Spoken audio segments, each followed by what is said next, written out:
All right. Welcome. Welcome once again to Three Grandmas. This is an interesting one. We've got so time is away this week. So we've got our good friend Dark Bmxers with us this week. How you doing, Dark? Pretty average. Pretty average. Pretty average. You're very low. Is there any chance you'd be able to turn your mic up? This up? Yeah. That's up? No, not yet. War. What about this? That's better. That's more like it. That's more like it. So, this is a film that me and Prag have been saying we wanted to watch for a while. We for wanted this time show. to make time watch it initially, right? Because it would have been funny, Yeah. right? But then it turned into a serious thing. Because, Yeah. we have never have an opportunity to frankly discuss human sexuality in a mature way, in the full life experience, in the context of it. And so this film allows us to do that. And we hope to endeavor to do this in a way that is not exploitive, right? Because human sexuality is part of the human experience. And it's important for art to discuss all facets of the human experience. Dark, have you heard this movie before today or before you? Nope. Okay. And you want to tell people a little bit about yourself so the new people can understand who you are? Well, everyone knows me. I'm Dark Bmxers. That's all What do you mean? Who the fuck knows you, dog? Everyone in this stream currently knows me. So I don't think I have to introduce myself. It's fine. Okay, so Dark Bmxers is a New Zealand streamer. He does a variety of streams, and he plays video games, and he does some improvisational work. He does musical work. He's a wonderful karaoke singer. I'm going to have him on my show next Sunday so we can feature him and show the world how talented he is. And he's a beautiful boy, right? And he's strong and smart. Yeah. He's also our resident sex expert. So we thought it was he's a sexologist in New Zealand, which is sick. If we're going to discuss this film, we need to bring in the big guns, and we've got. I needed to bring in someone who had close to the amount of experience as Joe in Nymphomaniac, and I hope he can teach us something, something new about the human experience. Did you wear your robe tonight so you wouldn't tear your pants, or what is the robe hiding? It's cold. It's cold. You don't have any a sweatshirt. JC selected a hoodie. Right, I did select. I don't own or wear hoodies. So, do you have a zippered jacket or something like that? Just robes and loose fitting tees. Yes, and you've gone blurry. Have I? Yeah, no, there I am. I thought you had Starlink or some thing like that. It's my camera. It's the autofocus on my camera. It's not. I see. You haven't barely moved. Why does it have to focus so much? Because if I go in super much like this, it might sometimes. And then if I go back, when he moves back, when he does that, he reminds me of Shia LaBeouf. The background. He reminds you of Shia LaBeouf. When he does that in this film, Shia LaBeouf was actually in this film. That's a pretty. So was Willem Dafoe. So was Willem Dafoe. He's got a South African accent in this. And so was me. Yeah. Who played Joe's father again? What's the name of that actor? Christian Slater. Christian Slater was in this. I'm like, is that Christian Slater? And Christian Slater looking good. Yeah. Christian Slater does not look old at all. He looks very young. I remember watching him in the fucking 80s. I remember seeing him in Heathers. Remember that one? Was this the first time you'd seen Nymphomaniac, Prag, or no? Had you seen it before? I saw when it came out on Netflix. It was at the Berlin Film Festival in 2012 and 2013, I think. And then Netflix bought it and they put it on their streaming platform to stream, which was wild because I'm like, this is probably just a bunch of talk. They're not going to show anything, right? And I'm like, I kind of knew about Lars Von Trier, but we can go over his filmography because he's got a wild filmography and he's very crazy, and we'll go talk about all that stuff. And so I watched it and I'm like, how the fuck did they get away with putting this on TV? And then I learned about how they use the prosthetics and the overlays. So there's a lot of, it's a film about a young person's journey through their whole life, right? From the time they're 16 to 15 to 40, I want to say, right? No. Okay. As the film states, She From discovered 2. herself when she was 2. When she was 2. Okay, so let's talk 2 about years that. old. From 2 to 50. Well, I want to talk about Lars Von Trier first. Okay, let's talk about Lars Von Trier. We'll get to that. We're going to take it scene by scene for sure. Yeah. Tell me about yeah. Lars Von Trier, JC. Who's Lars Von Trier? He's Danish. Lars Von Trier is a Danish filmmaker. He's been around for a long time. I think he made his big splash with Europa or Dancer in the Dark. I'm not sure which one came first. But he was a progenitor of this this very like restrictive movement of filmmaking called Dogma 95. Him and Thomas Vinterberg basically co-founded a film production company called Zentropa, and basically the whole idea of like Dogma 95, as far as I understood it, was trying to create films that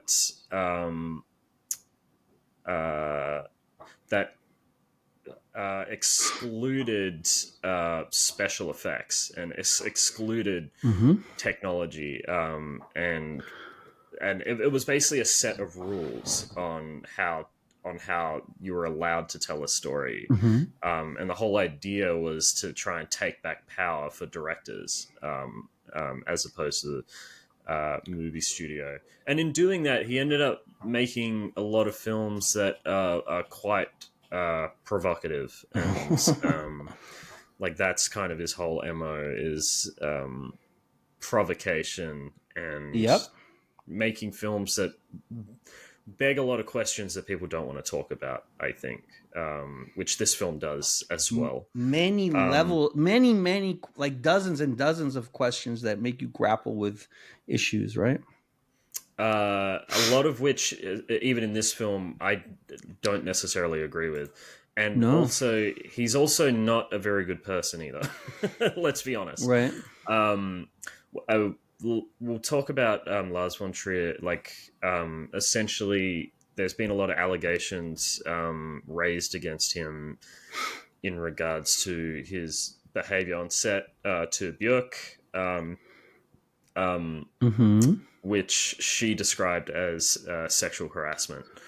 Not a good person, not a good guy, and yeah, that's probably...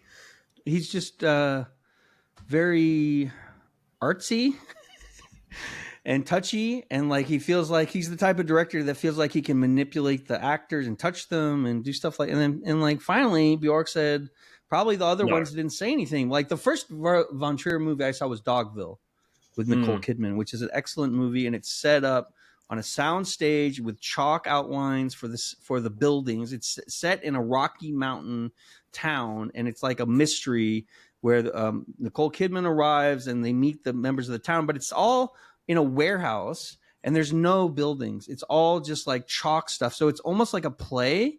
And you're saying, well, that's wild. Like, how does that possibly work? And it really does work because it's not they don't really have crazy issues like this, but like it does deal with issues. And so like, I don't know, man. It's like there could be drugs involved. There could be ego stuff. Seems to be the type of director that is like none of which justifies. No, I'm not justifying shit. Yeah, you have to be responsible for your actions, and you have other people in the world. And it doesn't matter what a wonderful artist you are. Your art does not entitle you to exploit other people. Exactly. Right? Well, and definitely, if you're going to do that, you have to be someone who actually makes decent art. Okay, here we go. You have to see all of his movies. Like he's won the Palme d'Or at Cannes, right, for technical things, but it doesn't. I'm just saying, we'll get into that. The whole idea of separating art from the artist is usually because the art is so good that you're like, we'll give it a pass because the art's good at least. Well, I don't agree with that. In this case, if he's done something like super immoral to someone, he should be in prison. But I'm saying art from the artist as a point of view of course you can appreciate the art without enjoying the artist, but in this sense, to be honest, his art's not good and he's not good. Wow. Okay. Well, Dark is stating his opinion for Nymphomaniac. I mean, that's fine. Listen, it's 5 hours. There's got to be. This is the thing. It's like there's good parts and bad parts to all things, especially something as complicated as this, right? like some of the things that are really good about this film is the sound editing, Mhm. right? I love how he opened the film with that Rammstein blast beat, right? I felt it was very evocative, and it was like it wakes you up immediately because you're kind of disorientated if you don't know what's going to happen. What do you think about that section, Dark? I think I was watching, because of course I was watching it on a non-entirely legal website. I legitimately thought it was put there. You know, sometimes when you're watching on a torrenting site, and Yeah. it's like somebody just puts something randomly there, and you think, well, it's just to ruin the experience. That's what I thought it was. Well, did you It was feel like this it doesn't- ruined the it doesn't- experience? It didn't fit in the rest of the film at all, and I was like, this is fucking weird. It's supposed to wake you up. It's like a bell. It's like you're like chill, and then it's like bam, bam, bam, bam, and you're like, oh shit, shit's about to get real. As Right? a He's huge signaling the Rammstein intensity. fan, as a huge Yeah. Rammstein fan I myself, know. I find it sort of a little bit sad that Rammstein was associated with such a terrible movie. Oh my god! Okay. Listen, Out of All right. any of the movies that you could have as a Rammstein soundtrack being part of it, I was like, that really? Okay. I was a little bit upset on that. So, like, do we want to break down the plot first, or do we want to talk about the performances of the actors, right? Like, because there are some really good actors in this, right? Skarsgård, right? We just talked about Willem Dafoe. yeah. JC, what do you want to do? Well, How do we want to approach this long thing? I just want to get out of the way because I feel We don't like Lars Von Trier personally. Yeah, that's what I'm People don't saying. get Is that, I don't like Lars Von Trier personally. I think he's I don't like him I either. think he's not a good human being at all. And Because he heard an animal on the house that Jack built, right? he heard an There's animal a Mandalay scene- as well. Right, like live production. They killed a goat, and in the house that Jack built, which is about a serial killer, of course, but there's like a scene where he's like, you know how young serial killers often hurt animals as a way to like display their power and shit, and like they actually did that, right? Which is not and, good. Like you could have used prosthetics, you could have in this CGI'd it. In this day and age, you do not need to do that. Like Being a smart ass when he does shit like that. Yeah, exactly. But that doesn't mean like I don't think it's not valuable to talk about their art, like and talk about the value in it, because it obviously says something, and obviously but and that's like a review isn't just a glowing No. It's a discussion. Like we're discussing what the film's about and Right. what it says. And elements of the film, the costumes, the sets. I like that he used Cologne, Germany, because it's like it's set in London, but every time you see the scenes, I'm like, what fucking city is this? I couldn't figure out what city it was, Well, and it she's turned out they British, filmed it in right? Cologne Yeah. and in Brussels. And like some different, like more Central European, and that's why it doesn't quite look like London, right? And it's also very strange because, of course, all the accents are British, but it's clearly a European city, Except like for a Central European city. And I was except thinking, for- this is weird. Except for Shia LaBeouf, who was doing a South African accent for some reason. Was that South Africa? It was he the South main? Was he the main dude? Was he? Is that Jerome? what it really was? That what Jerome, the yeah. intent was? Yeah, that's he 'cause doesn't his- sound South African. Well, his to me. dad was South African as well. Like they both had a South African accent. It was very I feel like he sounds. You mean his uncle? him and his uncle. That's what I meant. But his uncle was Yeah, South African as well. I thought his accent was. I honestly couldn't pin it myself. If you had have asked me, I would have put it somewhere in terms of just like. I thought he was just stupid. What? Like I thought he was just like mentally slow. Like no. legitimately at the first, because He of was course a that's how bit they fucking- portray him in the like a movie. Is thug. he's so dumb, like that, like the scene with oh good work Liz, or whatever her name is. I Like, agree with you. He was a dummy in this fucking movie. I I was think like, he played is it like that. Is he though. mentally all there? He's I a think bit. that's the character that he was playing. But he right? was also and like I his think that accent Joe came off as that, appreciated that aspect of his personality because it was like she probably felt like she could control him a little bit because he is kind of a dummy. He's kind of a lunk. And like she falls in love with him. We're gonna get to that, but I want to talk about initially the beginning of the movie and like the relationship between the father and the daughter, which I thought was a good way to start the movie. And like it's kind of a wholesome relationship. And they go for walks in the woods and talk about the trees and some of the flashbacks. They do talk about the fact that prepubescent children sometimes have, they stimulate themselves. Like that's not uncommon. And I think the way the film portrayed it was not so problematic. Like they have water on the floor and they're like, on the floor, right? And it's not crazy, but it's just this is something that really happens, though, right? It does So how happen. else are they supposed to talk about it, right? Yeah, I mean, and they don't. I mean, they don't do it like they don't show anything at that. They don't point. show anything. No, it's just like it's just like it's kids a messing thing, around. right? But like I. This Go film ahead. is very difficult to discuss because it's. Go ahead. I know. I want to know, like, from the outset, Dark. Did you feel like were you on the wrong foot from the start, like from the opening onwards? No, I'm not gonna say I'm not someone who would shy away from difficult subject matter. I think the biggest problem I have with this movie is, and you may find this as just like a funny point. The biggest problem I have with this movie is that it legitimately was just boring. It was just boring, and it was too long. The scenes weren't really, and then to be honest, I'm not going to skip ahead to the end there, but the whole point and the whole story and the moral that it's trying to convey, in my opinion, was like completely stupid. It didn't make any sense. So it's like for me, I was like, I watched 5 hours.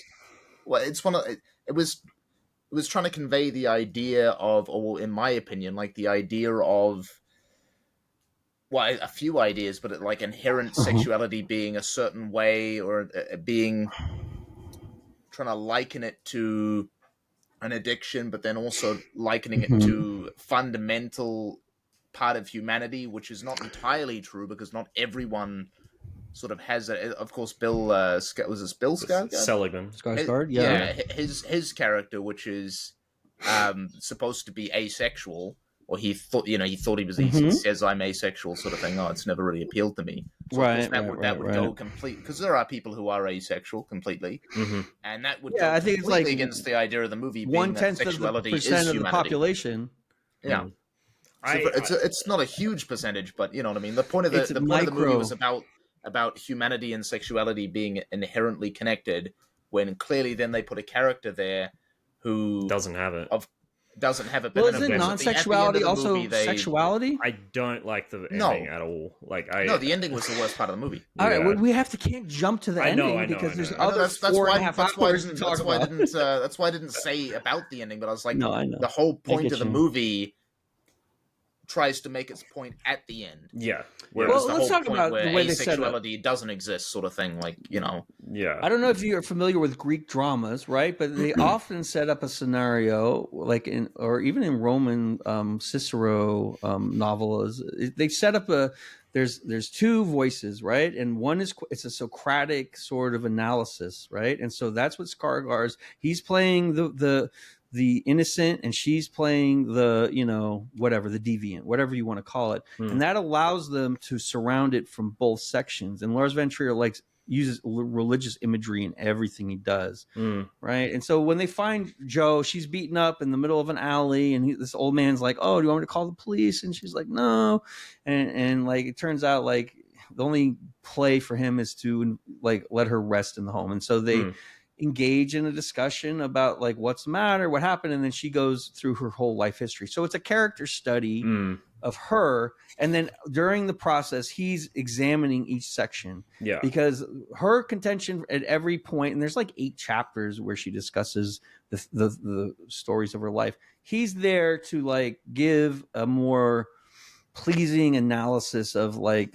you're just being a human and you're young, blah blah blah. Like right? her whole argument is she's trying to convince him that she's a terrible human being. Like that's kind of her argument, and he is trying to find. And he's a stoic. Well, he's trying to find the humanity in every story that she tells, and which is why I fucking hate the ending. But I know, right? I know it goes weird against the character completely. Yeah. I don't know what the fuck they were thinking at the ending. You spent 5 hours establishing a character just to completely destroy it. It's like it has so much. It's so much. It has so much interesting discussion in it, and it felt like I don't know. We'll get to it. Because we really like Skarsgård's character, and he's such a good he's giving us a ray of sunshine in the darkness of the stories, right? It's almost and then like in the end, it turns like this is. I feel like this is a Lars Von Trier trope. Everyone's the same. It's a cynical ending. It feels like they're all liars. It feels like Lars Von Trier gets to a point where he's like, oh, maybe there is, but he just has to, like, he just is too skeptical. Like, I think it's just because he likes shock value. And then, of course, what's more shocking than destroying the whole point of what you've just tried to make? But I also think, there's value to shock, isn't there? Yeah, to get you to think about things, to shake you a little bit. Otherwise, we're not going to. This has no value. Well, I don't think this has no value, but I think you didn't think about any of the questions presented. No, I'm saying the ending for me didn't have value. I know, but when you're watching the whole film and they're talking about philosophy for 4.5 hours, this is really a philosophical soliloquy, right? Yeah. And you're using two actors to tell the thing, but they want you to think about the questions, right? Yeah. And did you think about the questions that they're asking? Oh yes, some of the parts of the movie, some of the questions they have, and some of the conversations they have are interesting conversations, and then some of them, say it'll only be like 5 or 10 minutes later they'll have something which is like completely ridiculous.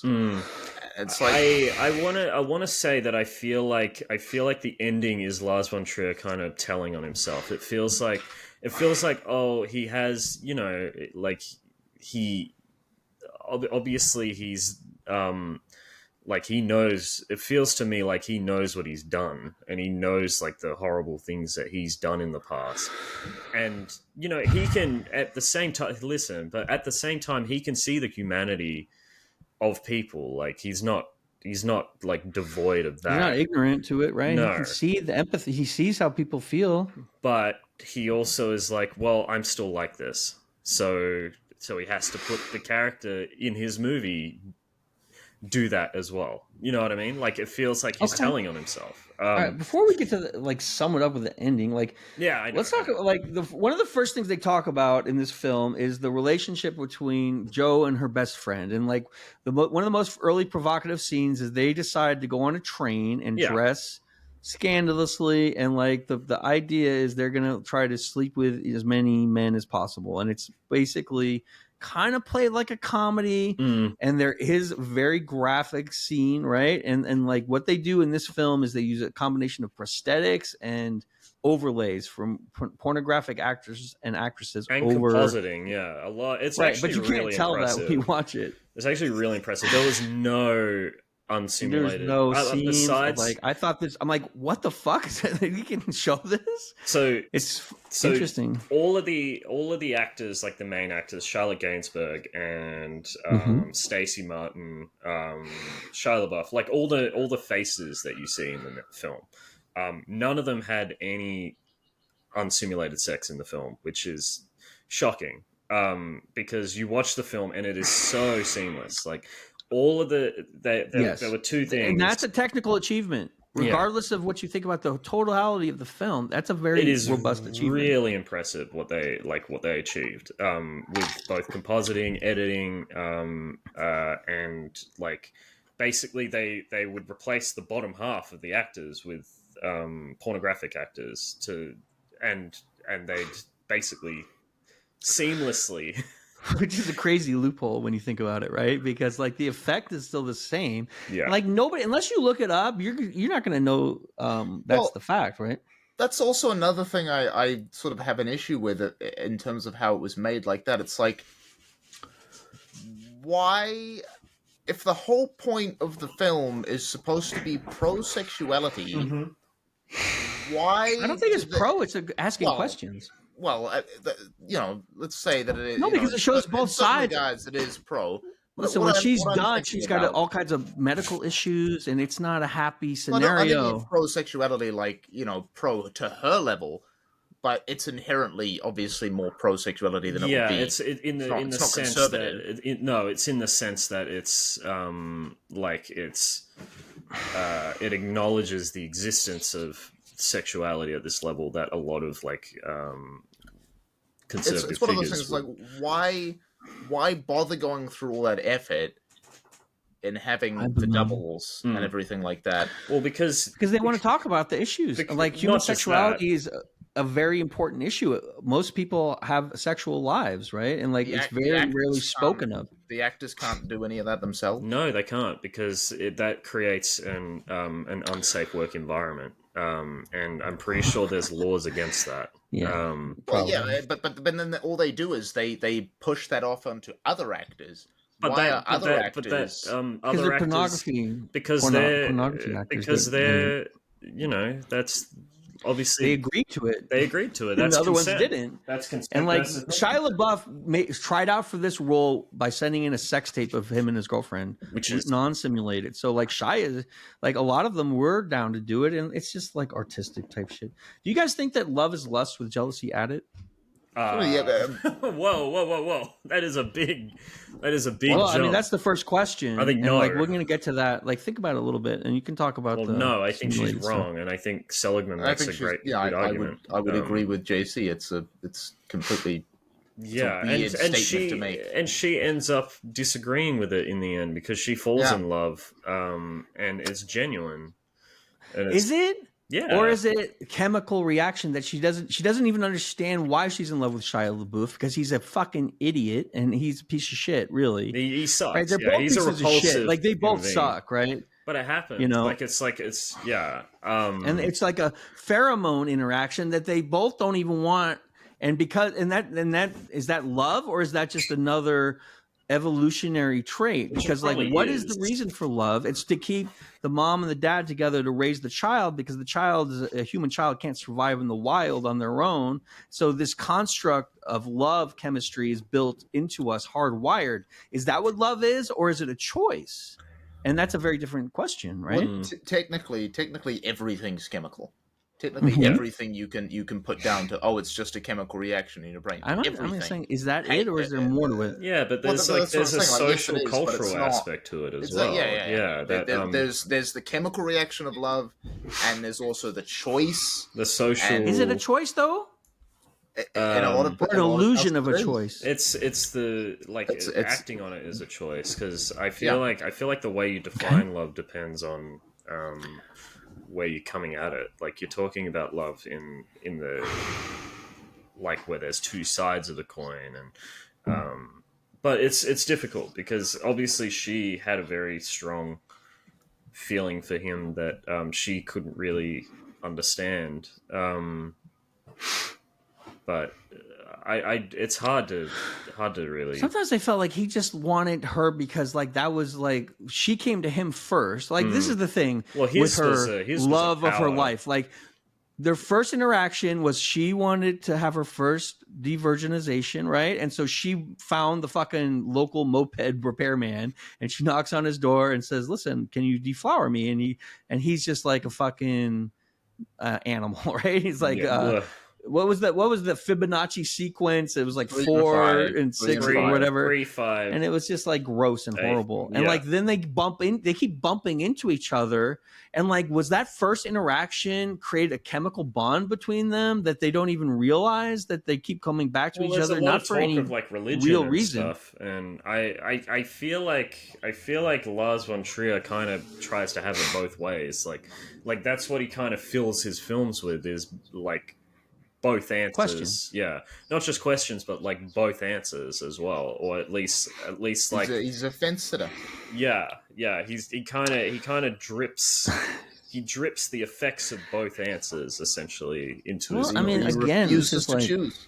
Socratic method, right? They're teaching by asking questions. That's what they're trying to do, right?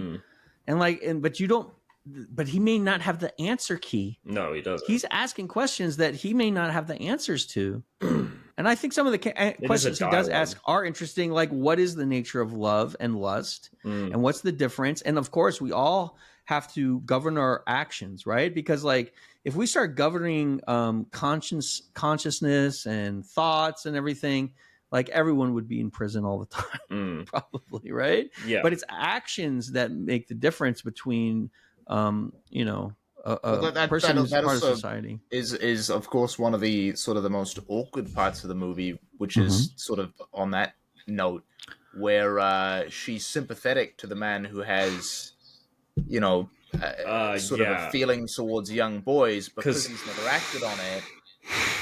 That's another. I wouldn't want to get to that one because that's the second part of the movie. Listen. The first part of the movie, when she was describing her nymphomania and the fact that it's like uncontrollable and she's had it since she was 2, like she discovered it when she was 2, and sex addict.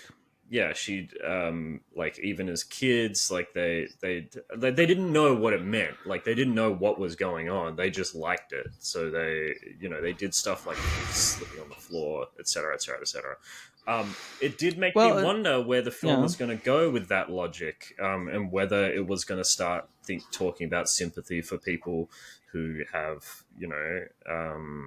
well, they should, because it's an affliction. It's a neurological disorder like alcoholism, and she really can't stop. And she, like, even due to unintended consequences and negative effects, like she ends up medically damaging herself, and the relationships are fucked. And like, there's a horrific scene where she decides she has to leave her child alone so she can see her S&M guy, right? Clear, so that's an addiction. To be clear, she doesn't have to.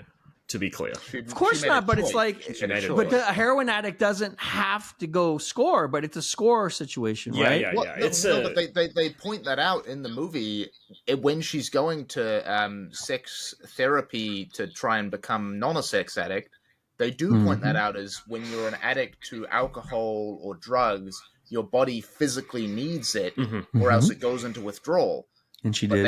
They were saying in the movie, of course, that but as a sex addict, we don't need sex. But then later on in the movie, they say, oh, well, no, as a human, you need sex. You do, yeah. So they try and once again play both sides of it, saying, oh, well, you don't need sex, but then you do need sex. Well, she needed it because she got it every day, and she had a certain hormone imbalance, right? Because like the opioid receptors were not receiving the same quantity of even natural endogenous opioid, right? Or all the chemicals, the oxytocin and the serotonin, like she was getting mega dumps of this. And so like when you don't get it, she did have withdrawals, and that's probably like common. I thought a good scene in the first movie too was showing what happens when her father's dying and that she's in the hospital, because that resonates with me, because that's exactly how my dad was. They have to strap him down, right? Because when you have renal failure and you're dying, you can't control your fucking body, and it's extraordinary painful. Like one of the things they said that you couldn't do when they tortured people, of course, which was whole fucking bullshit, the John Yoo memos, was like you couldn't simulate crushing your testicles or renal failure, right? Because those are the two most horrifically painful things. And I think they captured the feeling of hopelessness. And like when you have to watch your loved one and there's nothing the doctors can, there's no medication, they can only just strap you down and watch you fucking struggle until you like lose fucking consciousness eventually, and it sucks. And I love that he showed that. Yeah, I that whole sequence, like it's a long sequence. I'm pretty sure it goes for like half an hour of her sitting by her dad's bedside, and when it gets really, really stressful, she needs a relief, she needs a release, so she goes downstairs to the local janitor, to the local, was just it like janitor an addict, or the mortician though? I thought it was a mortician. I think it was just a janitor cleaning up the mortician's stuff. Oh, okay. Yeah, he didn't look like he was a mortician. He just looked like he was cleaning. It kind of just shows her cocaine needs. She would have gotten a bump of that, right? Exactly. It didn't matter as long as there was a dick. It didn't matter who it was. Yeah, but like I feel like it's kind of hard because it's both things, right? The act of leaving your child behind to go to like a thing that you need to get your sexuality. That section too. It's like and then she never balance. bonds with the child completely. Yeah. She feels like the child can't bond with her for whatever reason, and like that's an interesting thing they don't really get crazy into.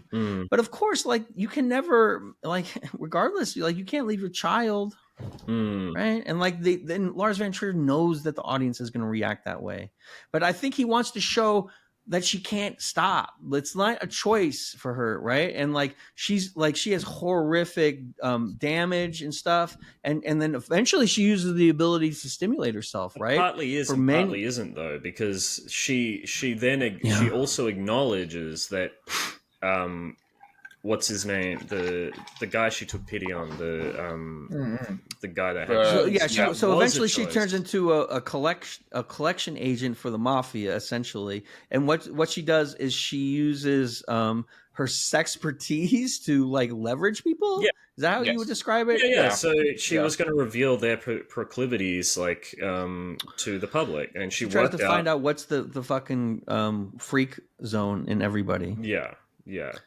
And she goes through the list, like she lists everything up. But what I was about to say something, but I've lost it. That guy, he was clearly not happy. So it's kind of like he was not happy at all. She sexually assaulted him. So what does she do? So everyone who hasn't seen it, she sits them down, they're tied up, and then she tells them dirty stories and with his pants down to see like what stimulates. Yeah, stimulates him. And right, she like a lie detector. Gets which is kind of a fucking dumb premise. When I say it aloud, it sounds ridiculous, right? Because like, why is it a collection? I feel like it's stretched. I know it is, but I thought it was kind of silly. But so like it turns out what stimulates him is discussion of kids and like. And then what happens, JC? Well, she felt pity on him, like she sympathized with him because she's suggesting he never acted on it, and he deserves a medal for having that genetic. How does she know coded. That, I don't like. I don't know. Like you can't assume that. They never explain. Yeah, that. she just. I think it was like a if-then sort of thing. Like, well, if people who don't act on it should be admired, and like people, they want the audience to say, "Oh, I don't agree." Wow, with that's that, that's an and we all interesting did. thought. Like that's kind of what the movie's trying to do is go. I never thought of it that way. I know, but that was like 400 interesting thoughts in, and they were running out of interesting thoughts. I feel like, you know? Yeah, I think that was grasping. I think they were definitely grasping that one. Yeah, and also the storyline where she gets an ingenue. She gets she mentors.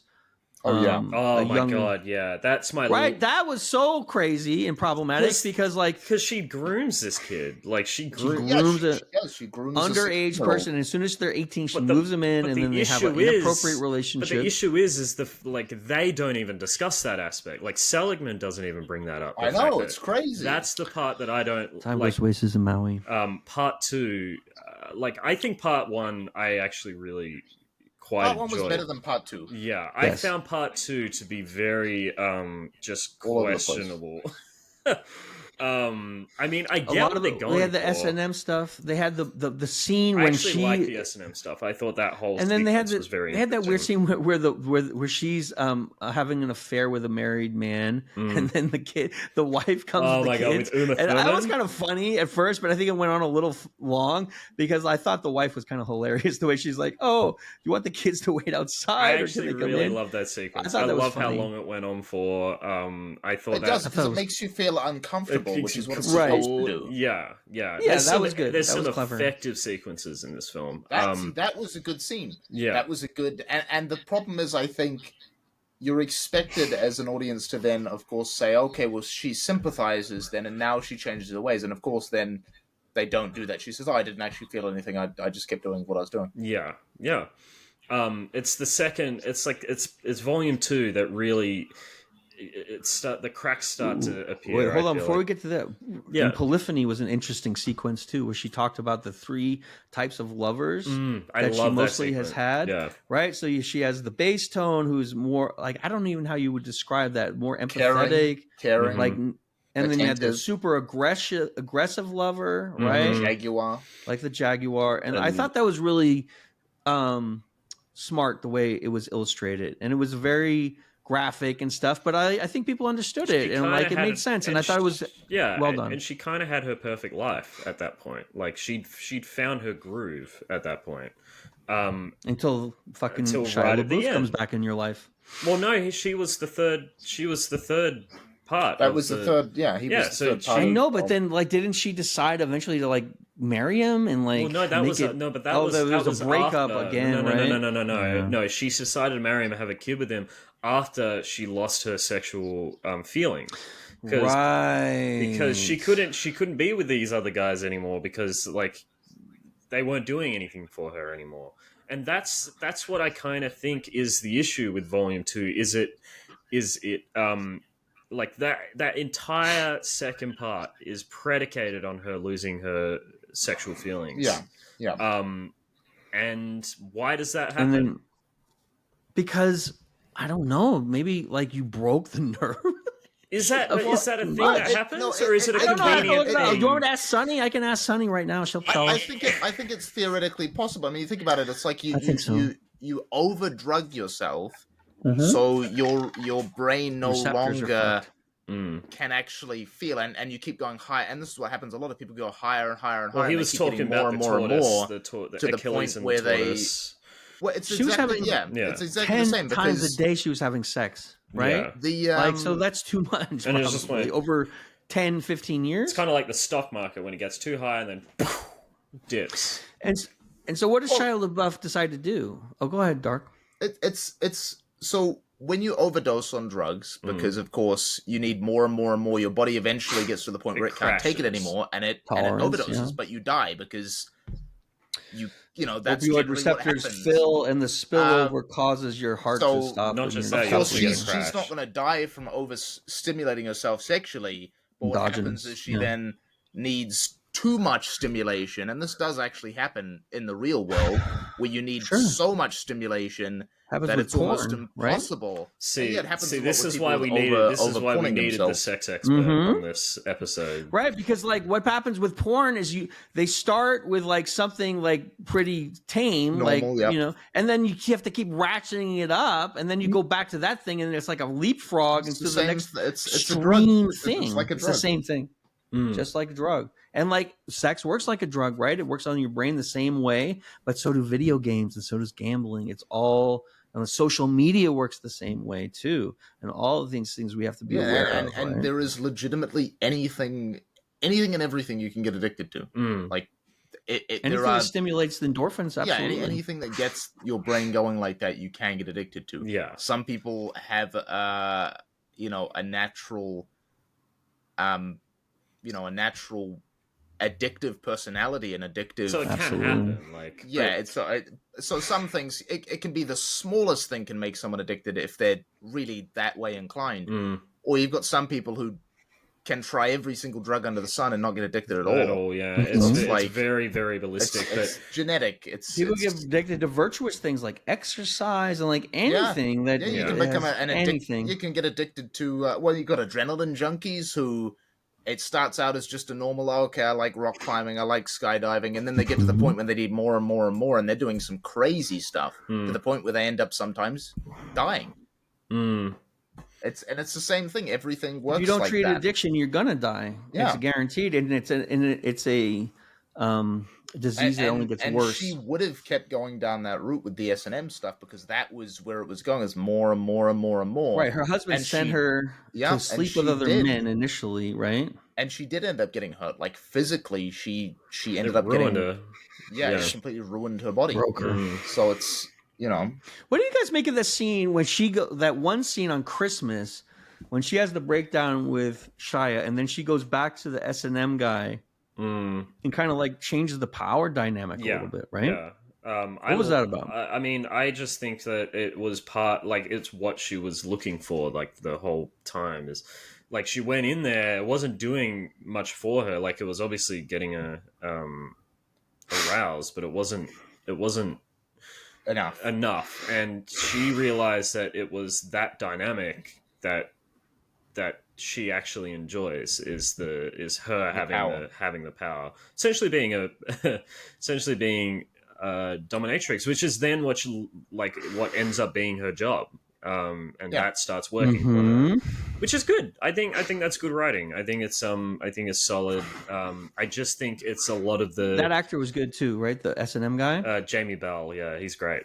Because like the way he did it was very clinical, and it wasn't like mocking. Like I feel like a dungeon respectful. master could be a very mocking kind of person, and like I felt like, I don't know, the way it was presented it was I think it was handled crazy, very, but this was crazy, but it was very violent. respectful though. But like I feel like it was very It also respectful wasn't to as them. cringy as I thought it was, because obviously a lot of times when, especially in more movie type media or TV shows, when they show like when they try and depict something like BDSM or S&M or something like that, they can come off as kind of cringy and 50 Shades. like 50 Shades, where it's like very almost like Melodramatic. they don't know what the fuck they're talking about, sort of thing. Yeah, So yeah, they just try and so I think they must have done their research. their Maybe research, Lars yeah. Von Trier is really a lot into of research S&M. in this one, bro. Yeah. You know? They had it right because, like, I thought a very telling scene is like he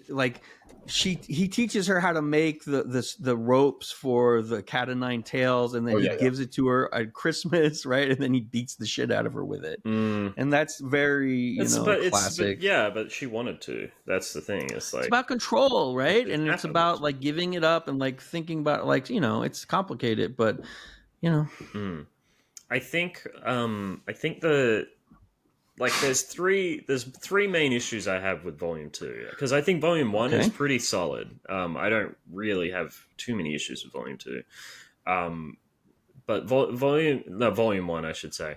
But Volume 2, their discussion of abortion I find to be very, like, that whole sequence I find to be very low IQ.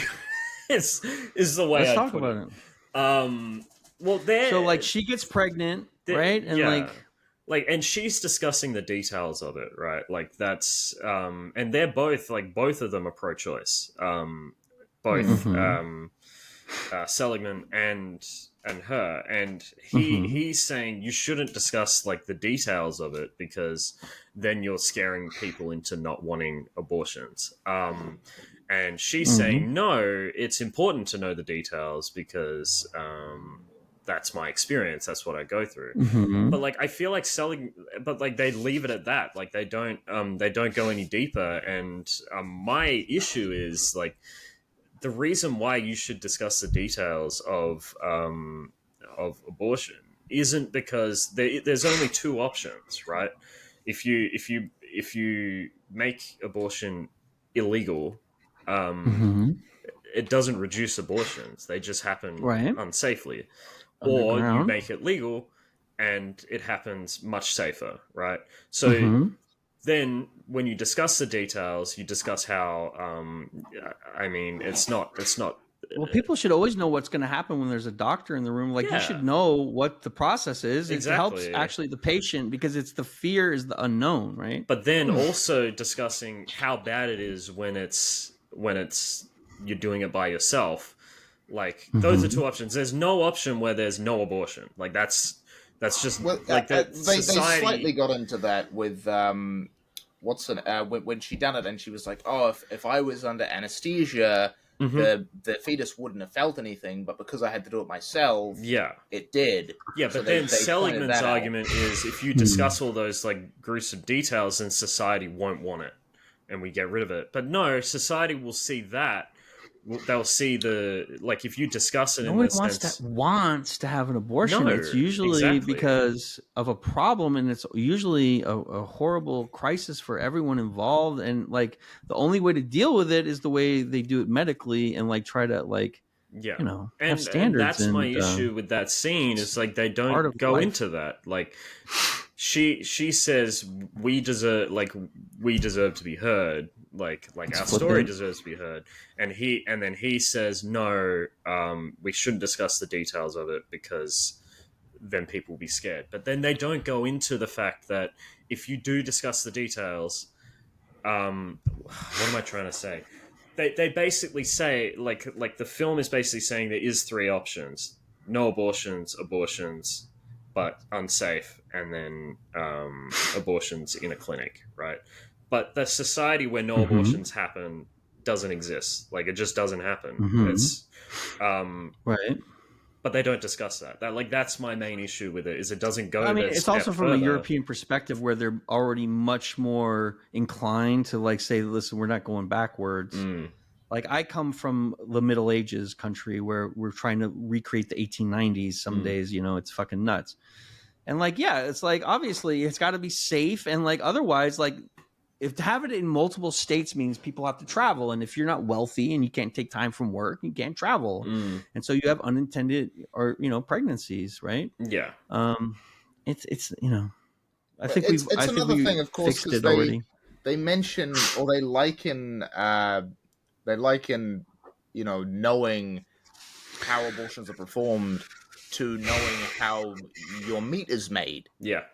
But of course, but that is a very good point, because of course, when people know how the meat is made, yes, of course, they want it to be more humane, which was a huge reason behind the ending of, in a lot of Western countries, the ending of battery cage chickens.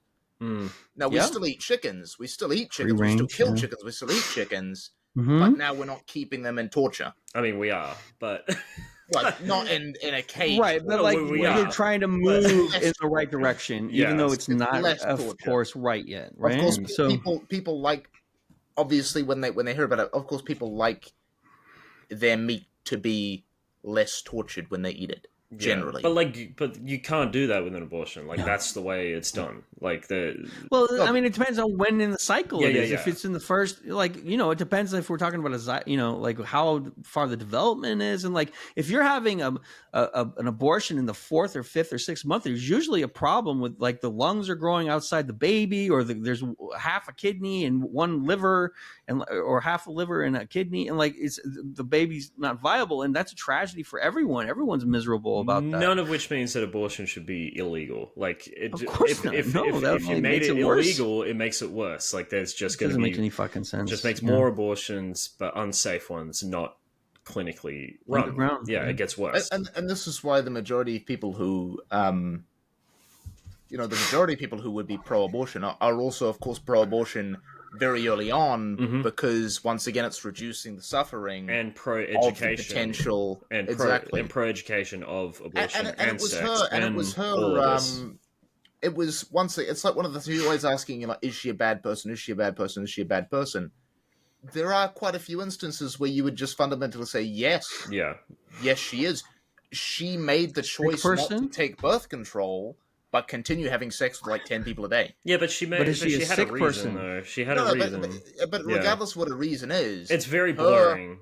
Her consequence to that didn't just affect her as she's committing... she has the penance for ripping out she ripped out the fetus, and the fetus, of course, then is also suffering because of her mistake and her choice to not take... Because they talk about how control. They had... we don't want any at-home abortions. Yeah, we That's don't want always that bad and sad. But it was entirely her fault, because she made the choice not to take the birth control. It wasn't accidental. It wasn't... she wasn't assaulted. She has responsibility for it. Yeah, absolutely. So she definitely... I would say in that case, yes, she would be a bad person for that. Not for getting the abortion. Just because you have an illness, right? She has a medical illness. She has a medical illness, but you still have to be accountable for your treatment. Yourself accountable for your treatment. I don't think that makes you a bad person, but I do think the grooming makes her makes you a sick person. I mean, the big question at the end of the day is she a bad person? And my answer is yes, from what the film tells us. It tries to blur the lines, but at the end, when it gets to that point, when we're talking about her going to she goes to a basketball game where her employer has found a 15-year-old who doesn't have parents in her life, right? Etc. She has a deformed ear as well. An at-risk youth. Yeah, and she exploits her, and then she has a relationship with her, and and Seligman is just that's kind of sweet actually, and I'm like, what? What are you talking about? Seligman's fucking crazy too, right? As much of a good guy is, he's kind of kooky. The last sort of 30, 40 minutes of the film got really weird. And it's and I was like... It's this is not... the arguments that you're losing a lot of credibility with your arguments in life. And this is just me thinking about it right now after I just watched it. You know what I mean? I hadn't seen this movie before. Yeah. I didn't know anything about it. You know what I mean? I'm not trying to... I'm still digesting it as I'm thinking about it right now. So I don't know if I'm pretty sure I liked part 1 quite a bit, but part 2 it does a lot of just damage to the credibility of what he's talking about. This could have been a 3-hour movie and it would have been better, right? It didn't need the part. It didn't need an extra 3 hours to explain. Yeah. Well, but I do think like after discussing it with you, because I was almost saying the fact that she loses all sexual function at the end of part 1 was convenient so that he could talk about part 2. But you were discussing how that's a literal thing that happens. Oh, it does. I think it's an important thing to talk about. And I also think abortion's an important thing to talk about in this discussion. I just don't think they were very intelligent in how they talked about abortion. But because Lars Von Trier wrote it, and he's not a woman, right? So he's not a genius. It's like the shadows on a cave wall, right? Like if I'm a man and I'm like as empathetic and sympathetic as I can be, you can never totally, express the what is essentially the female experience. But then this character. But grooming is not part of the female experience. Like, no, it's definitely not, and that's why it's so rare amongst females too, because that's generally like not something that would happen, right? But to be honest, it's something that isn't like, yes, although it's more prevalent in males, it's also still not very common. Yeah, it's a thing, but it also is still even in general population. It's quite a low percentage. Yeah, and then of course when you talk about women, like, it does happen, but even a lower percentage. Because like she's the caregiver, she's the primary caregiver of an 18-year-old. Essentially, is when she moves in, right? No, 16. What does majority mean? No, she moves in at 16. No, that's not true. She moves in at 18. Are you sure? Because I think it was 3 years in one later. scene, she's like, "Oh, you're 16." It's No, but like her moving in was 3 years later when she became of age.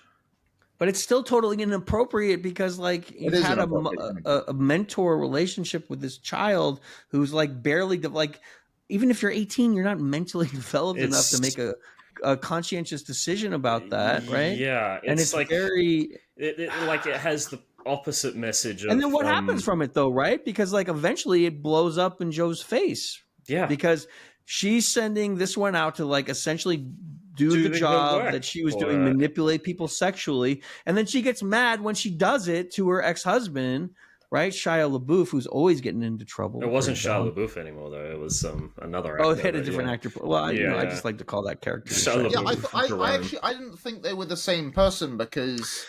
No, they changed the actors when they got older. Right? And I was like, what the fuck? Yeah, older. But there was a scene where Shia LaBeouf looked like Shia LaBeouf and she looked like Charlotte Gainsbourg.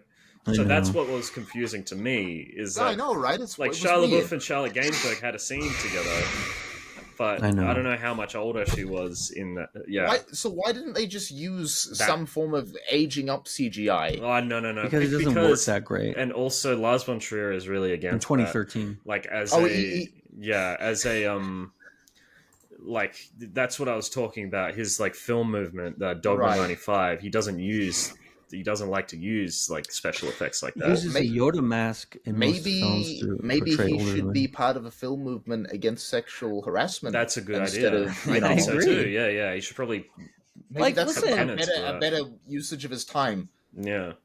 I know, but it's like also there's some redeeming qualities about this movie, and that there's a lot of things to talk about. It's interesting to talk. We've had an interesting conversation, and like there's not a lot of films like this that cover the full gamut of sexuality issues that give us the opportunity. Because like we're not going to be able to talk about this stuff every week. It just goes way too far. I think it does a lot of interesting stuff, but it kind of I feel like it shoots itself in the foot. Like it makes you go, was it as like an intelligent discussion? Like was I putting more of my intelligence onto it than was actually in the film? You know what I mean? Because like, well, that's part of it. Like he's asking the audience to be a part of this, right? Because he's asking questions, and like they're both asking questions, and they want you to be thinking the whole time, right? Yeah. What do you think about the cinematography and the art direction? And I like how I like the flashbacks. I like the trees were nice, and like I thought it was very well filmed, really well filmed, and the acting performances were really good too. Like I didn't like feel like any of the performances were out of sorts or anything. No, I think everyone does an incredible job. Technically a good film, right? Yeah, I think it gets past that hurdle of being a technically great film. It's just that, like it thematically, it brings it back. Like it's a balancing. Like you can't just say. I'm trying to see if there's any other films with sex that discuss like like this film reminds me a lot of like Last Tango in Paris. Not exactly because it's filmed the same way, because of the same controversy level, right? And the same sort of stimulus. Or 9.5 Weeks was like the Haven't 80s seen version of this, Yeah. where they talk about this is an opportunity for like, okay, once a year there's a sex movie that comes out for general audiences, right? And like, it's like, it's like they have to because it's so important to the human experience. We're all here due to sexual intercourse, unless you were in vitro, right? Well, Like we all of our parents made us the same way. It's like it's part of life. It's not. It's only bad if you make it bad and you do bad things. but right? I think while this one does go over all the gamuts of like sexual experience, mostly I feel like what this film is about is like discussing someone who has an addiction to it, who is because not all of us like not all of us have these sexual awakenings at 2 years old. You know what I mean? Like it's a very unique experience. We're just at the we're at the two extremes. Well, it's not even a sexual awakening. It's just an acknowledgement that stimulation is acknowledged. But there's two. Like, but they don't understand. But they are two extremes. Like Seligman is a virgin. He's a virgin and asexual. But then he's not. Which I fucking why did they end the film like that? I hate the ending. Like, I think we're at the end now, and so what happens? They have this beautiful fucking coming together Socratic conversation for 4.5 hours, and then she falls asleep. Like, and what's the point? Like a horrible man. Like this makes all men like look like shit too, and I hate that. And also because he like crawls in there with like his little dingling hanging out, his little flaccid turtle. Because think about it. Because Lars Von Trier, he wrote this film by himself, right? So he's had this. So he's had this whole inner dialogue. Like all the dialogue in this film has been in his head, right? But he's also. But then he punctuates the ending of the film with this. Like that's. And the reasoning that he's giving was just like, you fuck everybody anyway. And like, it's so dumb. Yeah. And like, he's telling on himself. He's telling on himself, I feel like. Because he's obviously had all of these discussions, but then at the end of the day, he's like, this is who I am.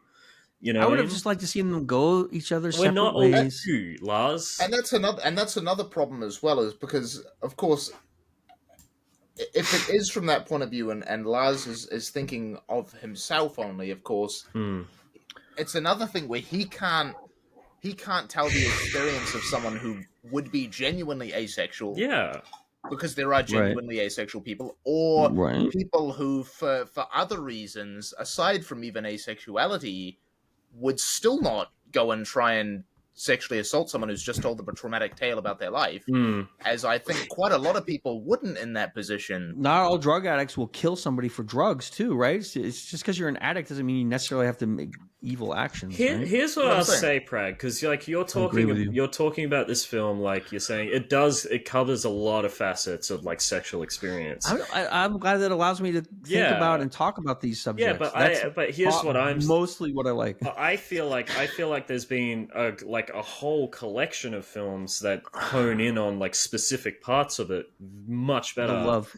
Like I feel like The Favorite does a really good job of focusing on the That's love. A good one. That's a very political movie too. Anora, I think, is really good at it. Like that's a very recent one. May December goes over the kind of like the problems with the issues that arise from like grooming, which I feel like this movie does a horrible job at. Past Lives is all about like just like that reaching love that you look for like in your past, like how there's a lot of romantic films. Yeah, and this film like goes there's over a value to showing. I do think there's love value. Scene. Like there are Crazy sex scenes in here that are just fucking. Like there's a lot of fucking scenes in this, but there's also lovemaking scenes. Like some of the scenes with Shia and Joe are very romantic and loving, and like he's just like kissing her nipple for 45 minutes, right? And like that to me is very romantic, and like I appreciated they included that, and it wasn't just like like pounding people from the behind. No, right? Exactly. And so like they do get that part of it. And like the other romantic films don't always show stuff like that. And it's part of it. It's part of romance. That's the thing, it's part is of there love. was obviously a lot of gratuitous, pounding. It's just a there was. It was shame. sort of like it was just done because it's like, oh, we can do it because this is what the film's about, so I'm going to do it anyway. It didn't feel No, I like think that's that. how Obviously, it there are would be for obviously a some, Nymphomaniac but film. there's a lot of scenes that obviously, yes, the whole point is that some of these scenes do drive the story, but a lot of them don't really. Some of them are just sort of there for the sake of having them there, which I guess is the point of the film. I don't agree. I feel like every single one had a purpose, and like every single one, I feel like had a purpose. And She talked about each one of her lovers differently, every single right? one, yeah. But it's just like the stuff that wasn't that, like the grooming, it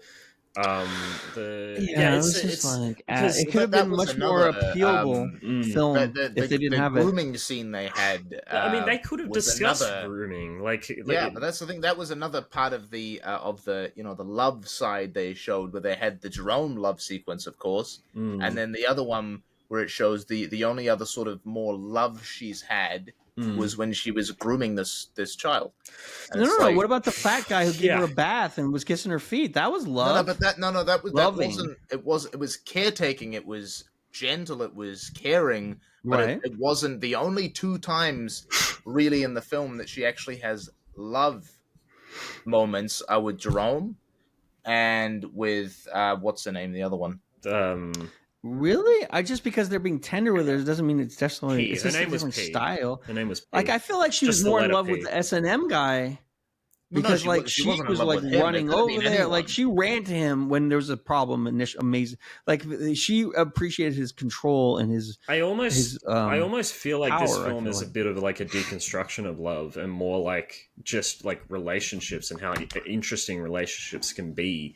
Like because each relationship is unique and different. Her did a really good job of that, and that's a good example of why Her is a better film than this, because it does discuss all of those things. And there's very hypersexual scenes in Her, like for example, they have the call in, right, where like I stick my ass up against your crotch and you love it. Like that's just as exciting and even more interesting than seeing the physical part, right? Yeah, just the verbal thing. Like so that shows you how wonderful Spike is as director and like how he has more nuance and control over his shit. He doesn't have to show Portia de Rossi get nude and like, you know what I'm saying? Why send Portia de Rossi? Why specifically her?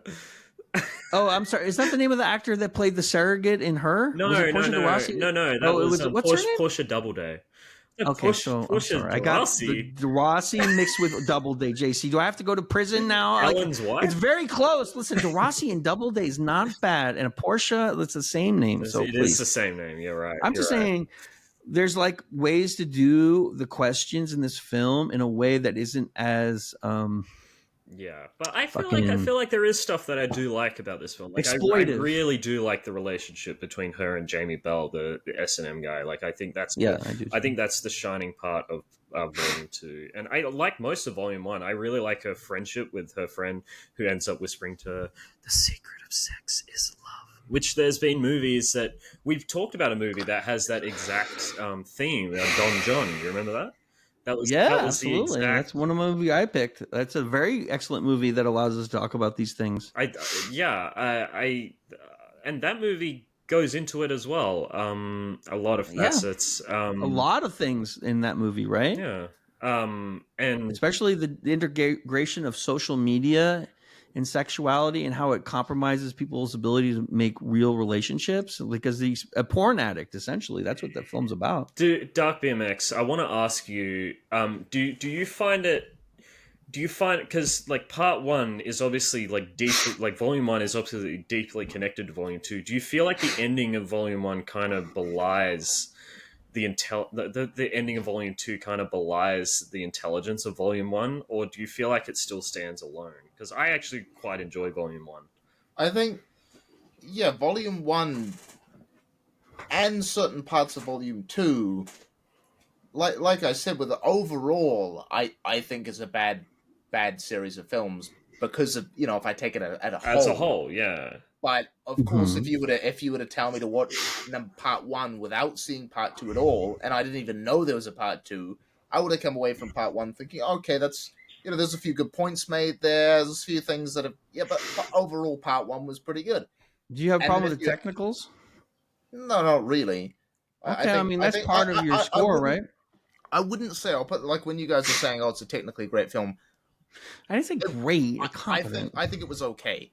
I Mm. think it was good. Do you like But the actors? it was nothing. It was nothing like, Didn't blow you away. oh my god, I've never seen this before. It's so amazing. Mm. Well, that's not the It's not test, my groundbreaking. guy. That's not the test because there's only 5 of those movies ever made, and there's a million movies every year. So, like, No, we that's can't what- judge that's it what on I'm like. saying. First, the So question is like, is the film accurate. competently presented? Mm-hmm. Yeah, it's a good it's a All right, good. good. It clears that mark. It's just Like some actors are so bad, you're like, oh, I can't stand his performance because I couldn't. Oh yeah, he was none so of the bad, performance right? was None of bad. that was No, like that, None of the right? performance, all of the acting. In fact, I think Which takes probably a lot some of of the skill. best parts of the film were the acting itself. yeah. Not And so the much camera technical work and the achievement of the lighting. prosthetics and stuff and the overlays was phenomenal too. I thought the special effects were phenomenal. Oh yeah, but I mean that's you know. Oh, you could do that, right? It's I'm just easy. saying No, that it is very that's something I had a impressive. problem with anyway because of the impressively technically. Well, Yes, it's okay, but impressively. it's no. It's But I like you think can from, make you know- can use those special effects to make Star Wars, or you can use it to make this. It matters is the quality. Did it look like I a don't real think that vagina? matters. Like I And don't it think that did. matters, but I don't think that matters. No, I'm saying that like I'm judging the technical merits not based on what they used to create them. Not Yeah, no, it's like but like I don't care what they made with it. I wanted to say like Yeah, they but did a really why, good job making what they tried to make. Yeah, absolutely. But like, then we got to dig deeper. You know, like that's what Okay. that's what art is. I agree, Like, but I'm just saying, like, if we're gonna take it on, like, we have to, like, there's certain things, like, if the movie doesn't have technical ability, then I can't give it a good rating, no matter if I like the plot, like no, right? Like, I may love the story like and no the script. One, here's what I'm gonna say. It's like no one thinks that Kincaid is a bad painter, but they think he's a bad artist. I do. He's a fucking. You're a Kincaid fan, Frag? No, I say he's not a good artist. He's I a think good he's artist. he's self-derivative, but though, right? That is him. Like he's a good painter. Like What is a good technically- artist? He's a then? technically good painter. Oh, but he's- technical. That's Yeah, what I'm yeah. He saying. can. That's what I'm saying. No, he knows. Yeah, The yeah. more- Okay, I agree. The yeah. more interesting discussion is. Well, I'm just saying, it's like if there's 50 points for one technical and 50 points for the other, like I give them a certain amount of points, and then I think about the other part too. But yeah, you know, I don't give like a film a 50 just because it passes the technical bar. You know what I mean? I think you have to. For me, I don't For me to agree. even like give it a good. If it's not a good technical, if the cinematography sucks, if the sound is a muddy mess, if the lighting is not good, Well, I think then we have to talk about it. Like we talk about everything. We make definitive reviews of films Like here, Tree of JC, Life right? is one of my I'll least put- favorite films. I think it's technically Which one? Tree of Life, Terrence Malick. But I find know that you hate film. Terrence Malick. I don't hate Terrence Malick. I like The New World, but He's watching this. You want to say something to Terrence? but I found the Tree of Life just like to be a complete, just self-indulgent piece of slop. Essentially, I just didn't like the Tree of Life. But I think it's technically great. I think there's a lot of craftsmanship to it, but I couldn't stand it. I mean, it's like Stalker almost, right? That's a tough film to review because it's like got so many Stalker. amazing technical aspects, but sometimes people have a problem with the story because it's difficult. It's very dense to reach, right? And so that's a film where you could say, oh, 50 points for technicals, and then I'm like starting to deduct for story and pace, right? So I think it's an important thing to... You're gonna say because I want to respect all of the components of a film, right? Yeah. It's not just the director and the actors. It's the lighting. It's the best boys. It's the electricians. Yeah. I want people to understand that we respect all of the components of it, not just the layout, the final thing, right? But you must agree that at a movie's core is Yeah. not the technicality of it. At the movie's core, or a piece of media's core, is the story and themes. It's definitely and the necessary. plot. And themes. Everything else around that is only made to support the actual Characters, story. plot, themes. Yes. Yeah, but if you don't have that scaffolding of competent technicals, you can't deliver the it's story probably because like you're distracted by the 25%. bad actor. If we're talking about the scale, I reckon it's about 25% of what makes a film good. 25%. Yeah, dude. JC, it's the foundation of the house. You have to have a strong foundation, otherwise you can't like add the furniture. I don't No, the agree. foundation's the story. The foundation it's is not. It's the ability to have technical but then why do cinematographers and actors who are people competent in makeup. Why do people Like if read you had a books? bad makeup artist, it would ruin the whole film. Why Like do people one read part books of that then? could fuck the whole thing. Well, A book with doesn't books, have any of that Craig, technicality. well, it does. You have I'm not. prose. I'm not judging books tonight. I'm judging films. But, Like, that's a terrible argument, Barrister. Yeah, because then Craig can just say, yeah, Books there's prose, there's iambic pentameter, all blah blah blah blah blah. But because as a writer, that shit's important that we recognize writers. But right? I've seen films. You're a writer. I've seen films like You're an like, editor. why do people love Who Killed Captain Alex? Have you heard of that film? No. It's a Ugandan, I want to say Ugandan action film, which has a super low budget, but people love it because it has a fun story, it has great characters, but it's I don't give bad marks for independent film that can't afford to do the perfect lighting, but I take into account if they have the money to do the lighting and they don't do the lighting, I'm going to talk about it because it will distract me. But 50, I feel like, I mean, I don't want to talk about numbers, but I feel like half of it. Listen, I might give it 75. Okay. I want to, when I score this movie up, I want to do volume 1 My films have to be technically precise, JC. I want to be I would rather win the Oscars for editing, art direction, and costumes than Best Picture. You should have shit on The Mummy because the special effects I miss Lance. I miss Corey, and so I wanted to give him a sweet treat and tell him I liked it. The technicals of The Mummy were movie. Pretty. Yeah, well, that's what I'm saying. It's a good movie still, but it was good for 1999 or whenever the fuck they made it. It had already come out. That's what I'm saying. I like the art direction. I like the sets. I like Egypt. Incredible. And I thought the acting was of course, I don't think the CGI was state of the art. You're proving that's my one point. element of the technicals. But there's the 25 elements of the technicals, though, JC. Right? Most of it is taken up by that because half of the screen was CGI. Sometimes it was very distracting. Well, we should go back and re-review all the films and I'll reassess. I would rather watch a good story with this was a good story. We've been talking about it for 2 hours. I'd rather watch a good story with shitty technicalities. That doesn't exist. Than watch a technically good. It does plenty.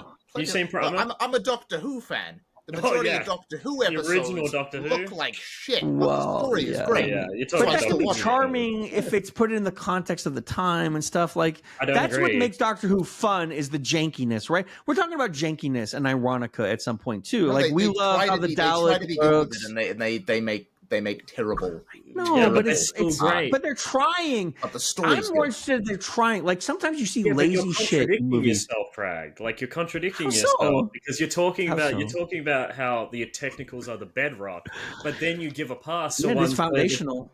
But then you give a pass to ones because of the time. But that's part of it. The attempt is foundational. Okay. The intent to try to make the best lighting and the best makeup and try to make Dalek scary or whatever the fuck they're trying to do. Yeah, but that's what I'm trash bin, right? This movie doesn't. It's complicated, JC. I don't I will never tell you I have all the answers of how to criticize film, but this is part of what I look at. This is the thing. I get annoyed when we start a review and somebody doesn't like the movie and they don't like the plot, and so everything gets thrown out. They don't look at the lighting. They don't look at the makeup. They don't look at the acting. They don't look at the other stuff. They ignore everything because they don't like the plot. That pisses me off because I think you should take all of these into consideration. I'm not. That's what I'm saying. I'm not discounting it. I'm just saying. You're the only one who cares about the score like I do. But you care. You're not the problem. I talk about what's risen up to the top of my consciousness when watching the film. This is the stuff I want to discuss because the other stuff, frankly, isn't of interest to me because it's already reached the bar that's acceptable. So I want to talk about the stuff. It's most of a deduction system. You're competent, but if you have a distracting cinematographer who misaligns the shot, they didn't do that. You're going to be oh, that's unfortunate, and I'm going to talk about that. And I'm maybe they could have lined the shot. And when something's good, I don't know who the art director is on Nymphomaniac 1 and 2, but I want to shout them out, right? Because is that the guy who put the set the items in the apartment, right? No, that guy. Yeah. I feel like some of the sets in this movie kind of look like Dark's apartment. Can I be honest? Like, look at his background. This is not an apartment. This is a room. This is a room. Some of the set designs kind Are of. you still on your sail ship? No. What's wrong with my Nothing's wrong with it. I think computer room? I think you Nymphomaniac did a good sexualized the review when you showed up in a robe. What legitimately? What's wrong with having a slightly messy computer room? There's nothing wrong with that, and there was nothing wrong with Nymphomaniac for doing that as well. It looks like a Stockholm Arby's in there. That's why. But what I'm trying to say, Prag, is like when I review I something, still don't know what you're trying to say. No. Well, I'm going to explain to you. Is when I review something, I talk about what exceeds what I hope for and what falls short. And the stuff in the middle isn't interesting to me, so I don't bring it up. You know what I mean? But we do, listen. This is the thing. Like we make long reviews where we go beyond just the things that people expect, like the plot and the acting. Most 10-minute reviews are like, if those two things, plot and acting. I think we've done a pretty good job of discussing this. I think we have over 50 episodes, and everyone, like, no matter if I dislike I'm going into Ready to Rumble, ready to analyze the art direction and the lighting, right? And like, I think it's respectful and like it's important to be. If it's of interest, is what I mean. If it's of interest, I mean, if it's really good or really bad, it's of interest, right? Yeah. Or if it's just like, I don't know. It's whatever. It's whatever comes up. I'm trying to get us to pay attention to those things when we watch it. Because usually when I watch a movie, I'm just following the plot, right? I'm just like in it. I'm like giving myself to the process. But now when I review a film for this, I've got my notepad and I'm saying, oh, I like the way the set designer put those things that they're hitting with the iron bars, those, little ceramic things. And like shit like that is like, that's what real filmmaking is, making stuff you don't even notice but really stands out in selling the world. The world building is very important to me. I will say that. Go on. I'll agree with you. Like, yes, when I'm watching a film, even if I'm not reviewing a film, because of course one of my biggest things is music. I'm very into music. I will always listen to the score. I will always pay attention to the sound design and the score. And of course, I pay attention to the lighting and everything because it is very important. There are very small, subtle things you can change with the position of a camera, the position of a shadow, the position of light, of light. But it makes a big difference. I think for this film specifically, I think for me it came off as average in the good sense. Like it was good, it was above average, but it wasn't to the point where I'm thinking, "Wow, that's an incredible shot." And that's what I want to discuss. And that's why I'm not saying like, "Oh yeah, this was a really good technically shot scene," because it's like nothing particularly. There was the scene with the father and her and looking at the trees. I thought was a beautifully shot. The scenes in the hospital when she's with the father and he's on the floor and stuff like that's like the way they shot it was interesting to me. And something I'm just remembering, better than average. I actually really like Lars Von Trier's editing style. Like he likes technically good. It's almost like he shoots all of his stuff and then he uses stuff from different takes and just like splices them together. But I like the look of it. It's very unique. He says film should feel like a rock in your shoe. Yeah. I don't know what that means. It's very unique. But the first film he made won a technical directing award at Cannes, right? Yeah. So like he's renowned for, like, this is why people kept giving him money for making these wild films, right? Yeah. Europa is a really interesting movie to watch too. The visuals of that, it's an interesting science fiction film, right? Like he's got all kinds of like I love what he did with Dogville. Like he could have made a regular brick and mortar small town and filmed it there, but the way he did it was just like fucking wild. And like you're like, what the fuck am I watching? But the story was so good. And like I really think that I kind of fucked up, me and you, JC, because it was funny because we kept teasing time about Nymphomaniac. I think we should have reviewed Dogville because I think that's his best movie. I love Dogville, really. But I wanna ask you though what your opinion is on because like obviously Lars Von Trier, not a good person. He's done horrible stuff to actresses on sets, just a monster. Not a good person. Not inviting him to the cookout. No, absolutely not. And how do you feel about him continuing to work? Like, do you feel like he should be shut out? He hasn't made a movie since The House that Jack Built, right? Yes. He had a video game in development. He did. Yeah. I don't know what happened with that. And But it was based on one of these exploitive films. I don't remember. Antichrist, right? Yeah, I've seen The House that Jack Built. I've seen Dogville. I think they're great on their own, on their merits. I won't watch The House that Jack Built because I don't want to see a duck get harmed. Is that say something? Like I don't want to watch it. Like it seems like I don't like gross violence like that shit. You know, it just really. I feel like the sex doesn't bother me. I feel like the seeing ending that of doesn't this, bother me. the ending of this, thematically is kind of worse than anything you can do. He fucked the ending. Yeah, it's terrible. Do we want to sum up? Oh god, the ending, and like this is what I said with the first part. If I was to watch the part 2 by itself without knowing there was a part 1, I would think it would be as a terrible film. Not just because of the ending, but the ending is worse because part 1 was actually pretty good. Yeah, it kind of retroactively makes you go. Should have just made a TV show. It makes you retroactively. Why didn't it make it a TV show? Did he know what he was show? talking about? It's like Saints the miniseries. It was supposed to be a movie, and it turned into a miniseries, and it shouldn't have been. Right? Like it's just a weird, too long. He was in love with it he was in love with the daily so much. He's like, oh, we have to make this 5.5 hours. Right? He's got an ego problem. I have a lot of conflicted emotions because I think like on its own I really like Dogville and what it says and what it does. I actually really like the House that Jack Built. Was really emotional. I kind of want to see done. it. I'll skip forward through the scary parts. But is it scary? No, it's not scary. There's kind of some tense moments, but it's not scary. It's a serial killer movie though, right? Yeah.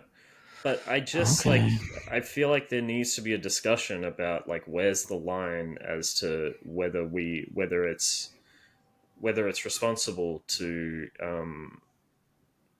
hold up films. I would love to see the decision making process at Netflix to bring to buy this and put it on the streaming platform where any little Freddy in the world could just press play. Seen it first. Maybe they legitimately no. The Netflix does not make. They don't just like buy shit and just like throw it up there, bro. It's a corporation. Sometimes they do. Sometimes they do. Like I'm from San Jose. Like Netflix. I remember the development of Netflix before. Like Netflix headquarters was 8 minutes away from my house, right? Oh, really? Yeah, and like I was like that was the first town where you could get the movies in the mail, and like we were like, but Netflix, everything they do is very calculated, and that's why I'm so disappointed with what Netflix has done lately because they started out so great, and now it's just another shovel shit fest, right? Unfortunately, and like part of it was accepting artsy films like Nymphomaniac, and that's a big risk. If the newspapers and the groups wanted to shut Netflix down over putting that on their platform, it could have been very easy to do, right? It's interesting they didn't. I mean, there's still quite a lot of those, and I used to just with fellatio as a sort of side note.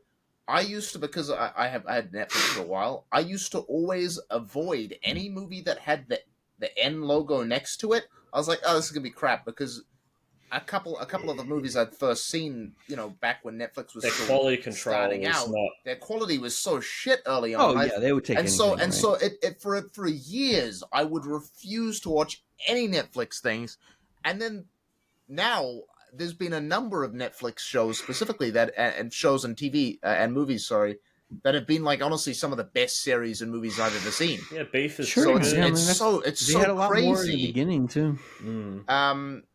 And even some of their more artsy stuff, some of it's really good, and that's even why I was so Marco confused. Polo. Even have you seen the Marco Polo show? Their One Piece, yeah. Their One Piece live action was pretty solid as well. They have a lot of good shows. The Dracula miniseries they done. Castlevania. No. It was just called Dracula. Oh yeah. The Stephen Moffat. That was Moffat really one. good. Yeah, I liked the first 2 episodes. Really good. I thought the third one was the third episode was kind of shit, but the first 2 episodes were amazing. Yeah. The third episode was okay, but it was only okay because the first 2 were so good. Yeah. It didn't ruin the other 2 for me, like, of course, part 2 ruined part 1 on this one, so... Yeah, it's... All right, is it time for the summaries? I think so. Are we going to, do the breakdown? JC, who wants to start? I still want to get in, I still want to discuss, Okay. We can continue. It's just what do you want to discuss? Lars Von Trier, Okay. He's in my What bedroom waiting to come out. So do you want me to call him in? And you What, can tell him to yourself. what responsibility Lars, come on out. as viewers and as you know, as a film review platform, Right. what responsibility do we have in platforming his art? That's my question, essentially. Like, is it okay? Do you think? This is the thing. Like, we are not going to end up deciding whether or not people see this film, right? Like, it has a wide distribution. Like, we don't have that power, I think, to even consider ourselves platforming it. And also, if it's a thing that's not good or bad, I have to see it and evaluate, and then I can tell you I don't like it. So I like to like review all kinds of content. Yeah. And I don't consider it really platforming it unless I'm like broadcasting it, or I'm the only source for it, or I have the capacity to make it a top rated And thing. is there value? And right now, is there value? It's just happening to There's me. obviously value in consuming art that is by people who are not good, like things we don't like. Yeah. Speech we don't care for. Plenty of art. There's plenty of art by people who we don't have to protect speech we like, right? like- We have to protect speech we don't like. like Rammstein. No, Rammstein. That's the problem. Is I Rammstein love that is so sequence. Good. I don't know why you don't like that part. I thought that was so I sick thought when the Rammstein was fucking great. No. that I'm made me talking like about, Rammstein. I'm talking about that. You know, there's been some allegations against Rammstein. Oh, you mean the allegations that were proven false? Were Oh they? my God, I don't you asked know about anything. this I last don't know time. anything about they were proven false. How Like do- what are the couple weeks allegations? after they came out? Oh, okay. What did they say, JC? I'm not bringing it up. about I'm not Rammstein. bringing it up. God forbid! Like I'm so shocked that people said that Rammstein. I was did just something trying crazy, to get under right? Dark Bmx's skin, but Oh, no, Did it no, work? It was completely proven Yeah. false. Like How did literally they after- prove it not true? How does one prove something didn't happen? Because she wasn't actually in the city she claimed she was at the time Okay, that she I like claimed that. she was at this concert, and they were like, "Hey, you weren't even in that city at that time, so how could you possibly be at that concert having no issues corroboration. with, having issues with the band, and at a time that you actually weren't in that part of the country?" So misremembered. I don't know, but we're no, not. she didn't misremember. She had done this to other groups. She was a known. This is something problem. that occurs for sure, and sometimes they just want a settlement. But like yeah. sometimes you have to check it out, and like there's yeah, no you do. corroboration. Of course, and yeah, I would reserve my judgment. But when it came out that she was this type Sure. of person that just sort of does that, I'm like, oh well, then, well, Did you contribute to the Rammstein Defense Fund though?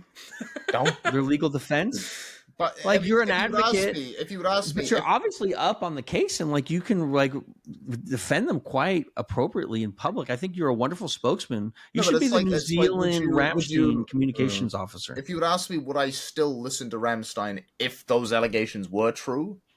Yes, I would, because I separate art from artists. I listen to a lot of all the shady time. musicians, right? Let me just Like, say, even ever some- since Kanye's had his like crash Oh, out, God, I haven't listened to Kanye, any right? of his. I barely listened to any of his music. So. Well, I It mean, I comes don't- on the I don't really radio listen and to it's a anyway, banger. so- I listen because it's not only Kanye who made the song; it's the musicians Yeah. and the thing, all the other people involved. It's not just him, and it's like there's so many like shady shit, like from everyone from like Little Richard to fucking like everybody, like and have like and things that can't be like proven or disproven, and it's just like. At some point, I'm just gonna listen to the playlist and like what they put on. I'm gonna like I'm just like it thinking sucks when about they do horrible things. I don't like it. the you thing know? is I'm not like a big Kanye fan to begin with, so I think it the doesn't thing bother me. it's irrelevant. You don't like though. hip hop. Like Dogville, I think is a fantastic film. I think it's like, and that's the We difficult recommend part. Dogville. That's the difficult part. Is that Are you gonna good yeah, art by a bad person exists, and There's a lot of that stuff. I There's a don't lot of think stuff, and like you I don't don't know. think- This is the thing, JC. It's like you don't know until you know, and so like. It's like you can't operate like that, and like sometimes there's false allegations too, and like we don't know until it's adjudicated because like you're not guilty until you're proven guilty, right? Yeah, but, That's like at that sort point, of a standard. We're talking we have. about Lars Von Trier. At that point, you're Yeah, I know, questioning listen. Björk, and it's like I want people to like take it for what it is, good and bad. Yeah. And like most people, he's good and bad. Like he makes some cool things, but he's a bad person. And like acknowledge that. And like, but you don't have to like have dinner with Lars Von Trier, and you don't have to like send him money. like, or and it anything. doesn't change the fact that I get something out of Dogville. Like that's just like I watched the film and I got out of it what I got out of it, and that doesn't change anything. Like, Right. I think and it doesn't mean that I endorse Lars Von Trier. I think he's a horrible person. It probably shouldn't be. Tonight, JC would like to officially announce he endorses Lars Von Trier. I don't endorse Lars Von Trier. I think he's a terrible You're a Lars person. head. Congratulations. But I thought it'd be interesting to talk about this film just because it made a huge splash when it came out, and I think it's just interesting, like in retrospect, to talk about it and kind of talk about. I think the context of him adds to this film. Like the ending to me feels like him telling on himself. It kind of feels and I think that's important to discuss. Like that exists in the film when you're watching it. The subjects that are brought up are important, and I'm happy that he discussed it. And I'm glad widely released. In the case of Roman Polanski, I feel like his real life context makes Chinatown worse when you watch it. Like the ending feels like an admission of, oh, everyone's just like this. Then, you know what I mean? Cynical. Yeah. So's Lars Von Trier, though. I feel like this film has a very similar ending to Chinatown. Cynical. Not just cynical, but... And like, people who are predators are often cynical. But not just because cynical. They end up... But they use that cynicism as an excuse. To give them license. Yeah. Yeah, exactly. To give them license. Yeah. Oh, the world's fucked anyway. Exactly. Somebody else will do it. And so that's part of their ego making allowances for them. And like, we reject that. But then you watch bullshit and fuck them. But then you watch a movie like The Pianist, which is also a Roman Polanski film. A great film, by the way. It's he's really a lot of good things. But Monsters that film, have good sides. That film barely touches on any of like those sort of themes. So it's like, of course not. Neither does Oliver. No. Oliver Twist movie. But right? Yeah. But like that's why that context doesn't Predators are cynical. I'll tell you what it means. Time goes to waste. That gives them license to affect other people because they think the world is gross and they act gross because they think it's okay. Optimistic people generally want to preserve other people's integrity and their quality as well. But a predator you have to be cynical to be so self-interested. Yeah, I mean, I will say, Prag doesn't obviously mean that everyone who's a cynic is a predator. No. Predators are cynical because they use that as a justification. They go, generally people who it pops off the screen. It'll pop off the screen, and when you read later that they ended up doing something, you're like, oh, that kind of makes sense. They just don't give a fuck. I will say as well on another comment he made. I'll go on record as saying I didn't support any Lars products because I actually watched it illegally. I watched it illegally. I didn't pay him a cent. I did too. You're wearing a Lars Von Trier robe right now, watched it on son. What are you Netflix, talking about? It's made out of his hair. You watched it on Netflix. Actually, you gave him money. On Fandango. No, I'm sorry. I watched it on Fandango free. I watched it on Fandango free with the commercials. Did you see it? Did you see it in cinema? No, I didn't. I saw it on Netflix and I saw it on Fandango free, which has commercials. Imagine being a sponsor of a commercial and finding out later that you're in between a fellatio scene and a violent. They have no idea. Even then, it's hilarious. I don't believe in consumer side boycotts. I think they're a failed political strategy. So what? I don't believe in consumer side boycotts. I think they're why? Because I think they're a failed. They've like never worked historically. So you're saying like if you are against a certain policy, you don't agree with purchasing the product from that company? It's not that I don't agree. I just think it's ineffective. What about? I think it's ineffective. If I thought it was not ineffective with South Africa, it was very powerfully effective. That's a different environment versus like the mass. Well, the difference environment is just solidarity now, JC, and there won't be enough numbers to make it work like apartheid protested. Yeah, that's what I mean. Because people are self-interested and they don't give a fuck about anything but themselves and the price of chicken being $1 less. They'll go buy the chicken. But I think there's better strategies, and if I didn't believe that, I'd be a vegan. Well, I think strikes. What are the strategies? I think strikes are very calling for a general strike is very useful. I think. I think not lobbying. Obviously, lobbying is very bad. But I think picketing is very useful. I think door knocking is very useful. I think very powerful. But what if the boycotts were well organized, then people, I'm a lot of all people about it. did them. Like, what if like a large proportion of people actually did the boycott? It's better because it's a non-violent resistance. It's right? just 'Cause very hard. Anytime you can not do something, it's much more palatable as far as progress, Listen, right? if I thought- Because like you're withholding the money, you're not like going to do something to somebody. You're just like saying, I don't want to buy this. Listen, if I thought it was an effective I strategy, will I'd be say a though, vegan. one of the biggest events I can think of Concert is where boycotting did work was the boycotting of sugar to help end slavery in the British Empire. That's So- right. Absolutely. But that was a completely So boycotting did work. in It that did People work. honor the They weren't boycott, buying sugar. So Welcome, Bagger. In that situation, We're I'm talking about the Nymphomaniac modern, and boycotts. I'm talking about the modern, like hyper-capitalist reality that we live under. That's pretty modern.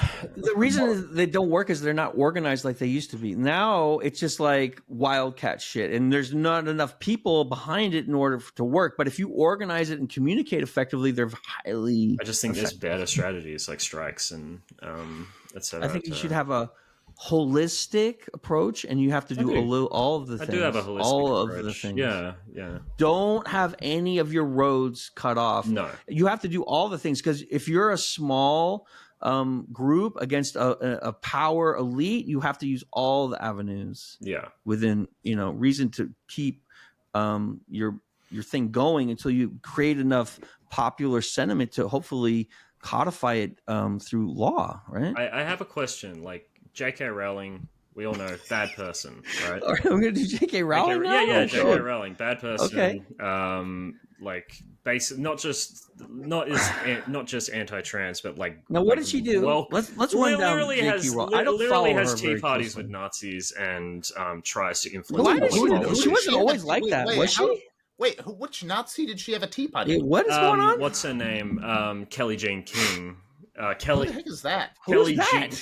She's Billie Jean King, the tennis Kelly star. Kelly Jean. I don't know who that is. Keen, Kelly Jane Keen, or something like that. Anyway, her name is British? Kelly J. Keen. Kelly J. Keen. Yeah, she's good friends with her, and she's a big fan. anyway. So what happened? Anyway, She got she's what bad made her person. fucking Anyways, red it's not pilled? it's not the point. I can send you a whole video going over J.K. No, Rowling. I know you can't. Like, I just want a quick rundown because, like, at one point she was like She meets up basically a with Labour normal leaders. lefty. Like she meets up with Labour, like the Labour Party leaders, and has like discussed with them how to put in the bathroom ban. Like it's she's like it's really red pilled by bad. gender. It's really bad. Like yeah. she's a big gender person, right? That whole But she's thing, just that's really got her going. Yeah, but she doesn't care about any other issues except that. Okay. Anyway, And so is that the question? Should we watch Harry Potter? Yeah, that's what I'm asking. Should if someone buys a Harry Potter, like if someone buys a Harry Potter movie or goes see Harry Potter, is that morally permissible or not? Yeah. Well, if I mean, obviously, if you Of don't course. care about the morals or you support said person's morals, then yes. If I you think- don't, then don't watch it and don't buy it. Personally, I think Yeah, J.K. I'm a Rowling. freedom of consciousness person With the- too, with- and like she may have 100 things that I agree with and one I disagree with too, and like I can't like overlook all of the beneficial things. Like what she did for literacy in the world is phenomenal. JC, there's a whole generation of kids that aren't reading now that would have read 20 years prior because she got them to read. So like I take the whole thing into context, and like I think I could persuade her if I could sit down with JK. I think I could cook with her, and like we'd be fine, JC. No. I Yeah, think I mean, with the could. power and influence that she has, like she's done a lot of Yeah, but she hasn't sat down with Brad. But yeah. Anyway, Volume 1 of Nymphomaniac and Volume 2. I'm going to start with you, Prag. I want to know what you think and where you're at with it. All right. Would you So recommend do we have to break it down 1 and 2, or are we going to do the whole thing? You can do both. You I mean, have to fuck it. summarize the whole thing. I do like this movie, even for its flaws, which are robust and many. I obviously don't agree with everything. I don't like Lars Von Trier, but I like that they. I like the cinematography. I like the performances. I thought like Willem Dafoe. We barely talked about. He was really good in the second movie. Like one of the highlights of the second movie. Like he was so fucking slick and cool, and that like. Like Willem Dafoe is so good, and like he gets a lot of work, man. Like you see him all the time in these independent films too. So I shout out to him. I thought it was I like this movie. I think people should see it, adults obviously, just because it brings up so many interesting questions. And yeah, I'll give it an 83, and I like it. And go see it. 83, jeez. Dark, where are you sitting? I'm on the other end of the spectrum by a long shot. I'm on the sort of the 40s end of the, if I'm going by out of 100. I was thinking 30s, but then you reminded me of some of the, I was like, oh yeah, I guess you gotta give it props for some of the, some more of the cinematography is not that bad. So yeah, Some of the I was stories thinking more in terms of maybe 45 to 50 in that range. but you wouldn't recommend it. That's not even I a wouldn't watchable recommend movie. it. 45 is something you can't even finish. Well, I was forced to finish it, so I had to. 45 is not something You were you can't forced. finish. What? Really? That's I've like watched 10. See, this is the Plenty of other movies. problem, chat. We have totally different rating scales. 45? They make no. I'm giving 50% for technicals. JC, I got to 50 right off jump, and so I give it a third. You know what I'm saying? Here's So I'm what at I 83 think. from I think 33. You know what I'm saying? Prague is broken by the American education system and the way that they mark their JC, I'm one of tests. the most intelligent, They're- productive persons you've your ever met in your pass- entire Your life. pass is 75%, correct? No, What's your pass? my pass. No. Like in Well, in, no, in D. the, I mean, in the like you can education pass with a D. You can get a 60 in some situations. No, a It depends C. on your What's a C? average. What's Your a C? average should be a 70. What's a C? For you, 70. 70? Yeah. Well, in Australia and New Zealand, it's 50. 50 is a C, and that's a passing grade, and then a D is a fail. Well, that's crazy. That's a F. 50 is an F in the United States. Really? Failure. Really? I think, but that's 59 where I think, is a failure. I But it's feel not like a percentage. cultural- It depends if they're grading on a scale. No, It as a depends if they're percentage. grading on a curve. What is it a percentage, or is it like different things have different points? So like this whole fucking thing about grades is all bullshit anyway. And really what we need is written. What I'm trying to say is like our scales are different due to our cultural backgrounds, our social Yeah, backgrounds. I'm saying a 45 to 50 for me as a movie. Yes, I would still maybe watch. I wouldn't watch again. Maybe, if it was up to me, I wouldn't give a number because I think it's inappropriate. The best reviews, the best educators I ever had only give written reviews because that's really how you identify people's like pros and I would cons. hope. And not letter grades it's all industrialized bullshit, clock watching. That's what the factory manager Well, I wants, a would B, hope a the people C, a watching D. this show- It's all shit. I would hope the people watching this show listen to our review first, and then the number is Nobody's subsequent. No, watching they our just show. skip right to the end of the numbers. With the numbers, yeah, definitely. Okay, well, if I wasn't to give it number's not strictly a number, important. then if I wasn't to give it strictly a number, The number's not important. as a statement, I would say, is it worth watching? I would say if you're into artsy type Hell films like yeah. that, yes.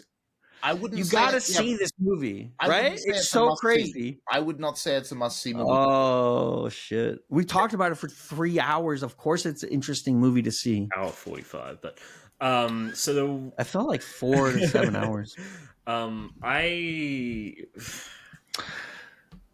I'm on the fence. I think part 1 I really enjoyed, but then part 2 kind of taints part 1. Right, that's true. I would probably not recommend buying this film. I'd recommend. I wouldn't buy it. I just think there are a lot of other films that See it on discuss. Fandango free. I feel like there's a collection of films that I could give you that would give you a similar experience to Nymphomaniac. Really? Yeah, or at Like what? least cover the themes and the idea. Sanctuary, The Flintstones movie? everything I mentioned before, like Sanctuary, In the Mood for Love.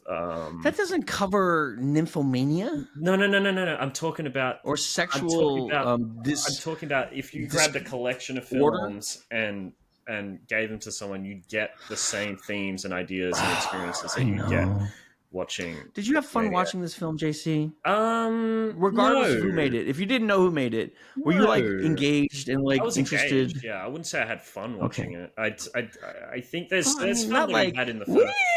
where you No, put your no, hands no, up. no, It's no, like, no, oh, no. this is interesting. What happens next? They're like, I was oh, this is an fascinated interesting by it. question. I was fascinated Right? by it. And That's what I'm I saying. think it's I don't like what happens in it. I don't think people should do these things. It's like a serial killer movie. I don't believe in murder. No. But it's fun to watch. It's interesting. It's And interesting. That's what fun is but for it me. also has a statement that I think is not great. But I would Those say are prosthetics, DJ. the first volume, great. Second volume kind of ruins it, and I'd probably give it. But there's aspects of the second volume that See I the really first like. one. I really like Jamie See Bell. the first one. I really like Jamie Bell's whole sequence as well. I'd probably give it overall. I'd probably give it a 60. I think. Yeah. Okay, well, guess what? The Library of Congress is going to get your report and your number, so you have to make sure the number is perfectly accurate, JC. Because everyone cares about the number. Yeah. I think Volume 1 I'd probably give like a 75, and then Volume 2 I'd probably give like a...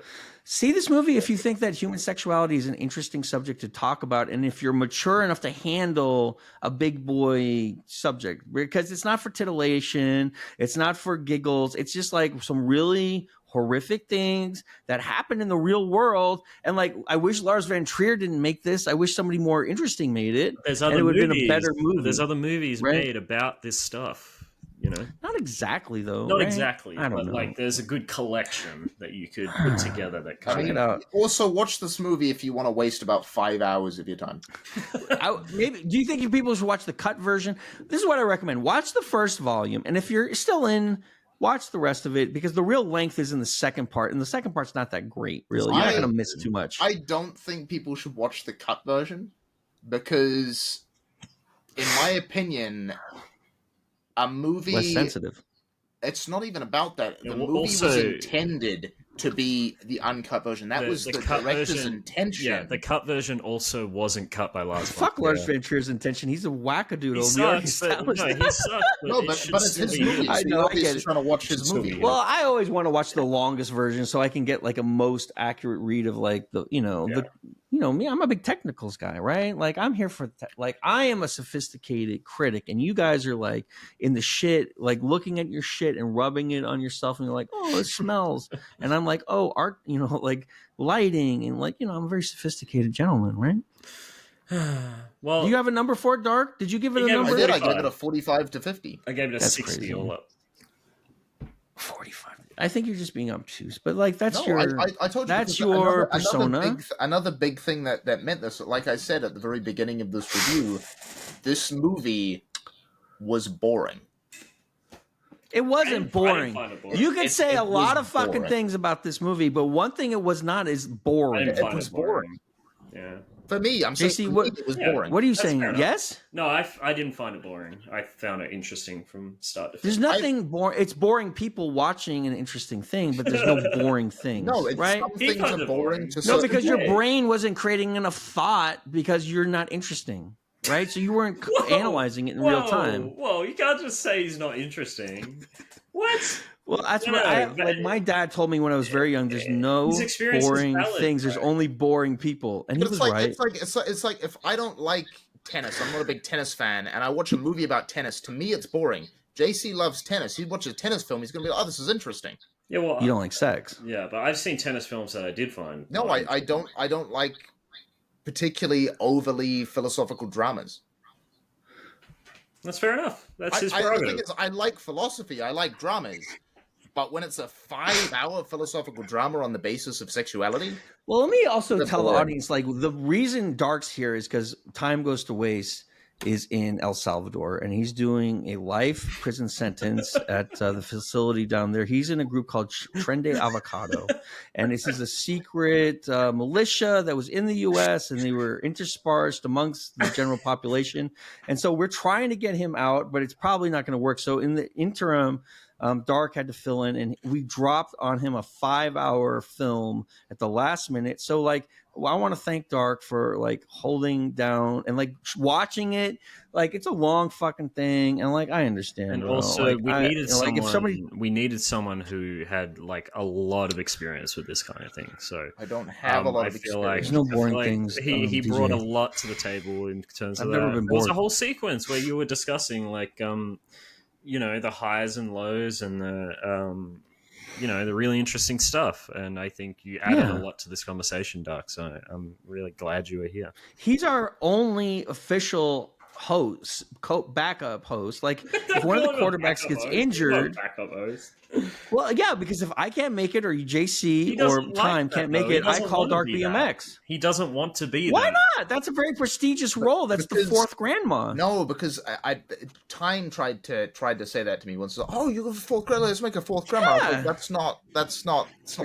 Prestigious. It's not my show. But I don't. Yeah, I don't. I know, but he it doesn't want happen to all be the that. time. He doesn't want to be that. We just ask. Like I ask him because I think he'd be a really good guest. If he didn't want it, he wouldn't be here, right? And he's gonna be a guest on the 7th, right? And have you decided what film you're gonna watch then, or are you gonna wait? Yes, it'll be Once for Warriors. I told you that. Okay. By the way, It's a good movie. Once for Warriors. It's a great JC, movie. I have 7 shows. I don't remember anything. It is a film I have from another New show Zealand in 5 starring minutes. Tamara Morrison. Yep. I Starring. know, but I don't remember. I don't remember what the next movie is. Lee Tamahori was the Batman? director. Mm. Pretty good. Yeah, the next movie that we're watching next week with Time is The Batman, directed by Matt Reeves. Who Is that the new one? The newest one? Yeah, that's the newest one. I've seen that film. I like that film. I'm not going to spoil it though. I'm going to watch it again. I've watched I'm going it to enjoy so watching many it times. The newest one, right? newest With one, yeah. Catwoman. With Catwoman. With what's the name of the actress who plays Catwoman? Halle Berry.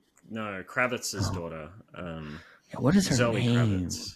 Have you seen the show that she was in about Monterey Bay, where it's like an ensemble of 7 women? Like Reese Witherspoon is in it. I think she directed it. It's really good. You should check that out. I can't remember what the fuck it's called, but it was the first thing she was in. Nicole Kidman's in it. It's really good. We still don't know where the recall what it's sequel's called. at. We don't know where the Batman Part 2 is at. Matt Reeves, please finish the She's a script. smoke show. Zoe Kravitz, bro. Oh, I thought this was a great movie. Actually, I love Batman movies, and to me, wasn't expecting much from it, and I was really. Well, you impressed. should have But expected because Matt Okay, Reeves so that's the makes review of the bangers. Batman. We don't have to do that. What's the next movie, JC? See, that's what people who don't do the technicals can do. No, there's more to talk about. But also with the Batman, there's a lot of technicals that Flame, are, come home to me. there's a lot of technicals in the Batman that are above and beyond and are worth talking about. So that's Yeah. yeah. Anyway, this has been Flame, fun. hurry up. I Hurry up and hope- come home to Good Morning Donut. We have so many more donuts. I won't make Good Morning Donut without. I'm making FIFA shows all weekend because I can't make Good Morning Donut if I don't know she's in the same state. Is that weird? That's little bit, weird. Well, no, because you don't understand. She has so many great ideas. She and I came up with the show, right? I make the show in part because of her aesthetic, and you have no idea. She cooks. I'm excited. I'm excited for next week. I'm excited for the week after. For Good Morning Donut, But- the Return of Flame? Yeah. Is she going to show up? No, she doesn't show up. You don't get to see her? Why would you animals get to see her? You don't get to see her. Nobody sees her. Except Time. Well, he's like He's a my legend. helper. Good on you, Time. He keeps her safe. He keeps her safe for the donuts, and he takes care of MJ, which I appreciate. I hope everyone has appreciate a his good work. night. I hope everyone has. Why is it Got a lot out of always this. when you have when you bring me on to these shows? Why is it Who? always 2 hours? And then Because we I love- watch some of the other episodes, and it's like an hour. Because I love talking to you. This is a You're dense so film. fun. This is a 5 why don't we do more of this? Also, I wanna do Titanic more was work with 3 you. hours long. It was a long film. Yeah, fair enough. But also, we go in depth with you, Dark. We go in depth. And Why are you always rejecting our love? And why did you break up the Fuck Monsters Incorporated? That's what everyone wants to know. We had a beautiful thread, and you broke it up like a sledgehammer. No, it's still there as far as I know. Yeah, but anytime Taz is afraid to post there because you say something nasty and he makes him upset. He told me. are we ready? You have to salute. You ready? Are we Remember out? the Navy? Yeah, do the Navy. All right. Thank you so much. He told me he was in the New Zealand Navy. I'll send you and he next. sleeps on a couch. He doesn't sleep on a couch. If you were there watching me, I was sleeping on a couch. Why do you think it's for my funny to 24 lie to hours your sleep. friends? It's not funny. It's scary. I was